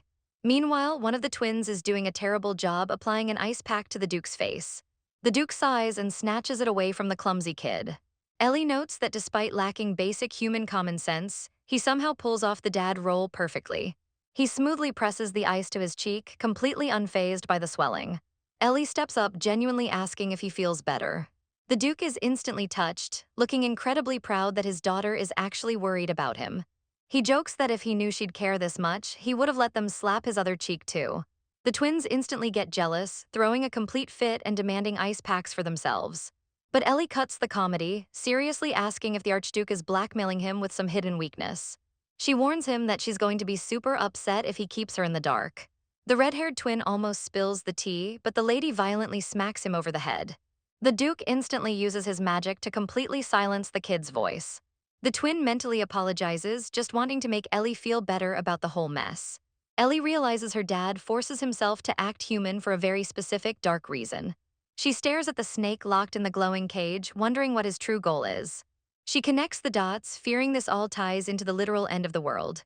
Her internal panic is cut short when she notices the Duke sealing away his magic. He calmly wipes his face, completely erasing the drama of the afternoon. Ellie shakes off her thoughts, knowing she's running out of time to meet Lonko, her shady informant. The Duke tells her to go explore the area, but officially assigns the red-haired lady Mikola as her bodyguard. Ellie mentally screams, realizing she definitely can't hold a secret mafia meeting with Mikola hovering over her. Just as they're about to leave, Warren steps up, telling them to hold on. Ellie glares, wondering why this guy is taking so long to speak. Suddenly, Warren pulls out a heavy pouch of gold and Ellie's jaw drops. He smirks, bragging that he always stays prepared for the master. He hands her the spending money, and Ellie happily thanks him before dragging her squad out the door. They arrive at the legendary Master's Street, surrounded by the loud clanging of anvils. Ellie admits the cheerful hammering makes her want to go on a massive shopping spree. They stop in front of a giant custom blacksmith shop. Inside, she immediately demands a custom-made item. The blacksmith asks what she's looking for, and she bluntly requests a whispering artifact. The old man sweats, warning her that those items are insanely rare, difficult to make, and incredibly pricey. But Ellie knows from her past life's memories exactly what she's doing. She stares at the back room, knowing the good stuff is in there, but she can't afford a brand new custom order. The blacksmith explains it takes 5 whole days just to source the necessary mana stone. Ellie slams her hands on the counter, demanding it in 2 days, but the guy insists it's physically impossible. Suddenly, Mikola steps up with a terrifying, demonic aura, basically threatening to delete him from existence if he doesn't comply. She cracks a menacing smile, offering to go easy on him purely because they need him alive to finish the job. The terrified blacksmith frantically offers an older, pre-made product to save his own life, and Ellie quickly agrees. She quietly realizes that her dad used to put up with insane disrespect without snapping. But today, he literally slapped a noble's hand away, showing he's totally done playing nice. The blacksmith desperately tears his messy shop apart looking for the artifact. Mikola aggressively taps her fan, warning him that she absolutely hates waiting. Finally, the sweating merchant pulls out a dusty pendant, claiming it's the only whispering item on the entire street. Ellie breathes a massive sigh of relief, thrilled that she managed to secure the bag way faster than she expected. The blacksmith warns that the used artifact has a strict 1-hour limit. Ellie snatches it up and orders Mikola to pay the 30 gold, though Mika immediately demands a discount. Ellie ignores the haggling and hands the artifact straight to Theo. She explains it's a tool designed to help him control his raw whispering magic. He barely needs any mana to activate it. She promises to buy him a brand new one as soon as she gets more cash. She gently shows him how to focus his mana into the crystal when a massive crash interrupts them. Theo and Ellie jump out of their skins. The blonde kid accidentally knocked over a massive pile of expensive gems, sending the blacksmith into a total meltdown. Not wanting to deal with the drama, Ellie casually orders Mika to just buy the whole pile. Mika hands over the cash, glaring at the clumsy kid and reminding him he'd be absolute toast without Ellie. They get unceremoniously kicked out of the shop, the blacksmith screaming at them to never return. Standing on the street with bags full of raw gems, Ellie realizes she is officially broke again. Suddenly, someone calls out to her from the crowd. It's Longko and his thug crew, totally out of breath from searching the entire city for her. The thugs complain about their empty wallets, having blown all their cash waiting around in fancy cafes. Ellie mentally facepalms, realizing she completely forgot to give them a meetup spot. Thinking on her feet, she lies to her squad, claiming these shady guys are just old friends from before her trip. She begs Mika for some privacy, and Mika immediately turns on the waterworks, acting super hurt. Meanwhile, the thugs literally glare holes into the back of Ellie's head, ready to flip if they don't get paid. Mika finally agrees to step outside but insists Theo and Lemonhead stay behind to guard her. She argues the thugs already know the boys, so it won't be awkward. Ellie puts on her best innocent face and begs Mika to just let them hang out. Mika totally buys the act and heads out, leaving them alone at the table. The second the door clicks shut, the thugs drop the nice guy act and absolutely blow up at her. Before they can do anything stupid, Ellie dumps the massive pile of freshly bought gems right on the table. Their anger vanishes instantly, their eyes practically turning into literal dollar signs.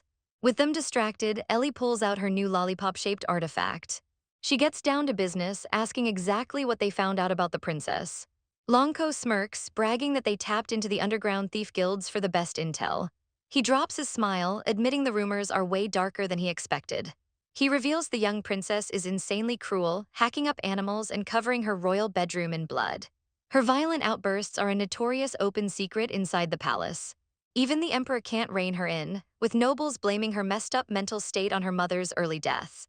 Ellie frowns, knowing from her past lives that the princess grows up to be a total menace. But she also realizes the girl is still just a kid right now. She wonders if the princess's villain arc is actually unavoidable or if she's just a victim of circumstance. Surprisingly, Ellie actually feels a little bad for her. But Longko interrupts her thoughts, warning that the crazy behavior is just the tip of the iceberg. He asks if she knows Archduke Howland, making Ellie completely freeze. Before Longko can spill the tea, he demands more money. But before Ellie can react, Theo warns them that someone is coming. Mika bursts back into the cafe, aggressively dragging the blonde kid with her. The thugs silently sweat drop, totally intimidated by Mika's insane strength. She glares at the table, bluntly asking Ellie who these beggars are. The thugs instantly take offense, shivering in pure outrage at being called beggars. Ellie quickly pretends to be hungry, desperately trying to diffuse the tension before a fight breaks out. She uses her whispering magic to secretly apologize to Longko, promising to pay him the rest of his fee later. She waves goodbye, dragging her overpowered squad out of the cafe. But as she walks away, she can't stop wondering, what exactly does that arrogant archduke have to do with the psychotic princess? Later that night, Ellie and her dad finally go to sleep. But the second she's alone, Ellie slides out of bed and grabs the new magic wand. She remembers that most crystal wands have the power to reflect and show visions. Determined to confirm the thugs' crazy rumors about the princess, she pumps her mana into the artifact. The crystal lights up the dark room with a massive, blinding flash. She locks in, commanding the wand to show her exactly what she needs to see. The magic swirls, slowly revealing the glowing image of the young imperial princess. The crystal zooms in on Princess Raina's cold, dead eyes. The vision shows a massive royal banquet, but the maids are trembling in pure fear. A fancy lady grabs Raina's arm, totally guilt-tripping her about the late empress. She aggressively insists that Raina needs to eat. Raina absolutely loses her mind and violently shoves the lady away. The royal knights instantly jump up, screaming at the kid for acting like a spoiled brat. But Raina completely ignores them, fiercely yelling that she doesn't need any of this. In a fit of pure rage, she absolutely wrecks the massive dining table, sending plates flying everywhere. Back in her bedroom, Ellie watches the chaos through the crystal, totally stunned. She starts wondering if there's a darker reason behind the princess's insane behavior. She knows Raina's mom passed away, but this level of anger doesn't completely make sense. In the vision, the emperor rushes in, frantically checking if Reina is okay. He furiously yells at the fancy lady for daring to lay a hand on his only daughter. Watching this, Ellie realizes the emperor's toxic overprotection is exactly why Reina turned out so evil. The fancy lady starts crying, begging the emperor to stop babying the brat. She completely crosses the line, screaming at Reina to apologize immediately. Trembling, Reina actually gives in and quietly apologizes to her father. The lady smirks, telling the emperor she'll handle disciplining the princess from now on. The crystal shifts to a new scene, showing Reina completely terrified as she asks to speak with the lady alone. Ellie's eyes widen, realizing something is seriously off about this dynamic. The vision shows the fancy lady standing over a crying, helpless Reina.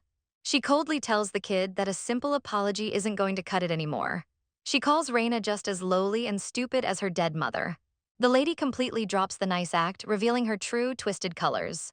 She cracks a psychotic smile, leaning in to whisper a horrible threat. She straight up tells Reina that if she doesn't obey, her mother is going to die. Ellie drops the wand in pure shock, completely mind-blown by the dark twist. The crystal flashes back to the dining room, showing why Reina actually smacked the lady's hand away. It wasn't a tantrum, she was terrified because the lady was secretly threatening her. The vision cuts to a dark, hidden dungeon. Ellie realizes that the young princess has been secretly abused this entire time. And worse, it was all orchestrated by the second empress. Ellie remembers her past lives, where the kind-hearted Empress Priscilla supposedly raised Reina after her mom died of a chronic illness. The history books always praised Priscilla for stepping up to be a mother figure. But Ellie just discovered that all of that was an absolute disgusting lie. She wonders how something this insanely corrupt could happen right under the Emperor's nose. Furious that she never knew the truth, Ellie starts spinning the magic wand. She knows she needs to find more clues to completely expose this dark secret. Suddenly, the crystal locks onto a hidden red gem planted in the princess's chandelier. The vision changes again, showing the wicked empress standing over a terrified Reina. The empress cruelly agrees to let Reina see her mom, just to break her spirit even more. The crystal reveals a horrific sight. Reina's mother is chained up and completely battered. Ellie stares in pure horror, barely able to believe the woman is even still alive. The young silver-haired girl thinks back to the second empress's mysterious ring. She realizes that if this dark-haired woman keeps going down this path, it's only a matter of time before she turns against Lucas. But she has a massive problem. Her enemy Priscilla is hiding a secret cell using dark magic. Being stuck in a kid's body, she just doesn't have the juice to fight dark magic on her own. She looks out over the bustling city, knowing she desperately needs backup from a magic tower mage. The catch, since she isn't in her true adult form, no one is gonna believe a random child. She racks her brain for a solution, trying to remember any mage who would actually listen to kids. Suddenly, her eyes light up as she remembers the perfect weirdo for the job. Moving at warp speed, she packs a sack and dashes through the halls. She bursts into her servant's room in the dead of night. Shushing them quickly, she demands they wake up for an emergency mission. The boys are completely baffled by the midnight wake-up call. Moments later, they sneak out of the grand estate and onto the quiet city streets. Using invisibility magic, the girl sprints ahead like her life depends on it, shouting not to close the shop. She skids to a halt in front of a wildly dressed guy, catching her breath. The colorful mage casually warns her that running too fast breaks her invisibility spell. Completely out of breath, she tells him she needs a huge favor. Meanwhile, her servant Alec is sweating bullets, hoping his disguise magic holds up. Another servant back home is left trembling in bed, praying they return safely. The mage sighs, assuming she's just another kid looking for free handouts. But she shuts that down quickly, making it clear this isn't about toys. This eccentric guy is Stackhouse, a powerful mage who just happens to run a toy store. Realizing she can't beat around the bush, she decides to hit him with the harsh truth. It's a massive risk, but it's her only play to get the tools she needs. She motions for Stackhouse to lean in close. Dropping her voice, she claims she has a friend in terrible trouble. Stackhouse's playful smirk completely vanishes. She drops a heavy bombshell. Her friend's stepmother has locked up her real mom and is brutally abusing her. Revealing a cracked magic stone, she admits she couldn't save her on her own. She looks up at the towering mage and begs him to lend her his power. Stackhouse is completely caught off guard when she drops the term dark magic. He questions how a random little girl knows about such dangerous things. She fully expected him to be skeptical about the whole story. After all, he's just a guy who devotes his life to making kids smile. It's a heavy burden to drop on a toy maker. But they are totally out of time and she needs him on board right now. Desperate times call for desperate measures, so she straight up drops to her knees in the street. Frantic, Stackhouse tries to stop her from bowing to him. He stares down at the desperate child, clearly conflicted by the crazy request. She stares back with sheer determination in her eyes. Finally, he caves and agrees to help, but on one strict condition. Meanwhile, back at a gloomy castle, things are looking insanely grim. A young blonde girl named Raina sits on her bed, covered in bruises and looking totally dead inside. The abuser gets chewed out for beating the girl after her protective ring's power ran dry. An old woman uses a creepy purple spell tied to Raina's bloodline to heal the visible wounds. Suddenly, Raina's dad bursts into the room with a worried look on his face. He frantically asks if she's in pain, completely blind to what's really happening. Acting like a hero, he brags about harshly punishing her brother for the injuries. But Raina is completely checked out. With a literal butcher knife hidden right under her bed, she coldly tells her dad to leave her alone. Her oblivious dad wishes her sweet dreams and dips. But the wicked stepmom flashes a sinister smile before shutting the door. Left alone, Raina completely snaps. She grabs a massive knife and absolutely goes to town on her stuffed bunny. In her mind, she's picturing her twisted, fake family as she viciously stabs the toy over and over again. The blade completely tears the plushie to shreds. Panting heavily, she stares at the ruined bunny on her bed. The adrenaline fades, leaving her totally drained. It's a sad reminder of her miserable reality. She lets out a weak sigh, feeling totally hopeless. Suddenly, a glowing figure steps out of the shadows, apologizing softly. Raina jumps out of her skin, hugging her mangled bunny. The mysterious intruder quickly shushes her. Raina is totally baffled as the girl claims to know everything about her situation. Dropping her invisibility spell, the silver-haired MC reveals herself. She makes a massive promise she's here to save Raina's mother. The MC assures the terrified princess that she's finally got backup. The heavy tension in the room shifts completely. Raina pinches her cheek hard, shocked that this isn't a dream. The MC panics when she sees what the princess is doing.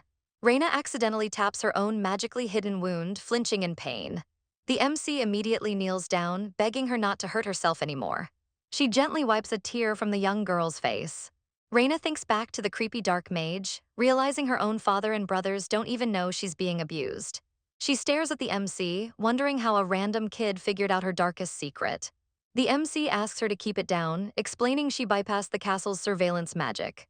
She gently hands Raina a mysterious glowing stone. She explains this is the ultimate trump card to save her and her mom. Raina is stunned, wondering why this stranger is going so hard for her. Flashback to Stackhouse, who warned the MC that no one can know about their deal. The toymaker only agreed to hand over the powerful artifact on one condition. He made it clear that her true identity isn't exactly a secret in the capital. To ensure her safety, he cast top-tier protective spells on her invisible mana stone. He wasn't about to let a kid walk into a death trap unprotected. Back in the present, the MC tells Raina to keep all of this completely under wraps. Looking her dead in the eyes, she makes a vow. No matter what happens, she promises to get Raina out of this hellhole. For the first time, Raina actually feels a glimmer of hope for her mom. The MC starts breaking down how the magical item works. But someone suddenly calls out from the hallway, totally killing the vibe.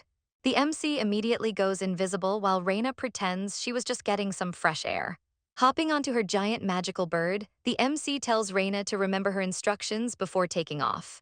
The guards ask what she's looking at, but Raina smoothly covers for her new ally. As they fly away, the MC wonders if the creepy dark mage sensed her mana.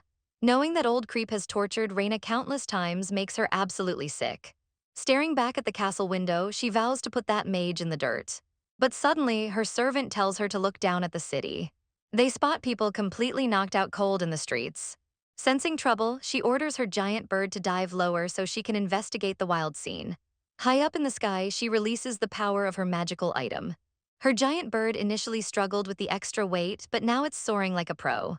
Looking down at the castle grounds, she notices guards scattered everywhere like knocked-out bowling pins. She wonders what kind of massive spell could wipe out this many people at once. Suddenly, she spots something absolutely shocking in the courtyard. It's Archduke Howland and the Empress fiercely making out in the middle of the night. She cringes hard, completely grossed out that these so-called virtuous nobles are sneaking around. The creepy Archduke totally eats it up, telling the Empress to stop playing hard to get. Wiping her mouth, the Empress immediately asks if he brought the thing. He drops to his knees like a massive simp. With a gross smile, he presents a glowing green potion, calling it a piece of his heart. The MC squints from the sky, realizing that shady item is definitely highly illegal. She scoffs, suddenly piecing together their whole villainous plot. Knowing things are about to get wild, she commands her bird to dip out. Cut to the next morning, where someone is absolutely hammering on a bedroom door. It's a red-haired boy violently knocking for Ellie, while the MC panics on the other side. She completely loses her cool, stressing out because it's almost morning and her backup hasn't arrived. The boy whines that her door is locked, and the MC physically thumps her head against the wood in despair. A dark-haired boy walks up, asking why he's trying to barge in so early. The red-haired kid awkwardly mumbles that he just wanted to watch Ellie sleep. Meanwhile, the MC is having a full-blown meltdown, thinking her squad abandoned her. Flashback to her escaping the city, praising Theo as her best assistant. He totally hyped himself up, laughing about how great he is. Back to the present, Theo tells the red-haired kid he'll just go grab the key, making the MC flinch. Suddenly, her silver-haired dad rolls up in his pajamas, demanding to know what all the ruckus is about. Hearing a deep voice slip from inside, the dad realizes that doesn't sound like his little girl at all. Going into full protective mode, he orders them to smash the door down. Inside, the MC instantly regrets opening her mouth. The door creaks open to reveal the three guys staring her down. Luckily, she's back in her kid form and they ask what the fuss was about. Her dad gets suspicious, noticing she's sweating buckets. Trying to play it cool, she lies and says she's just hot from sleeping in too many layers. She mentally wipes her brow, knowing she just dodged a massive bullet.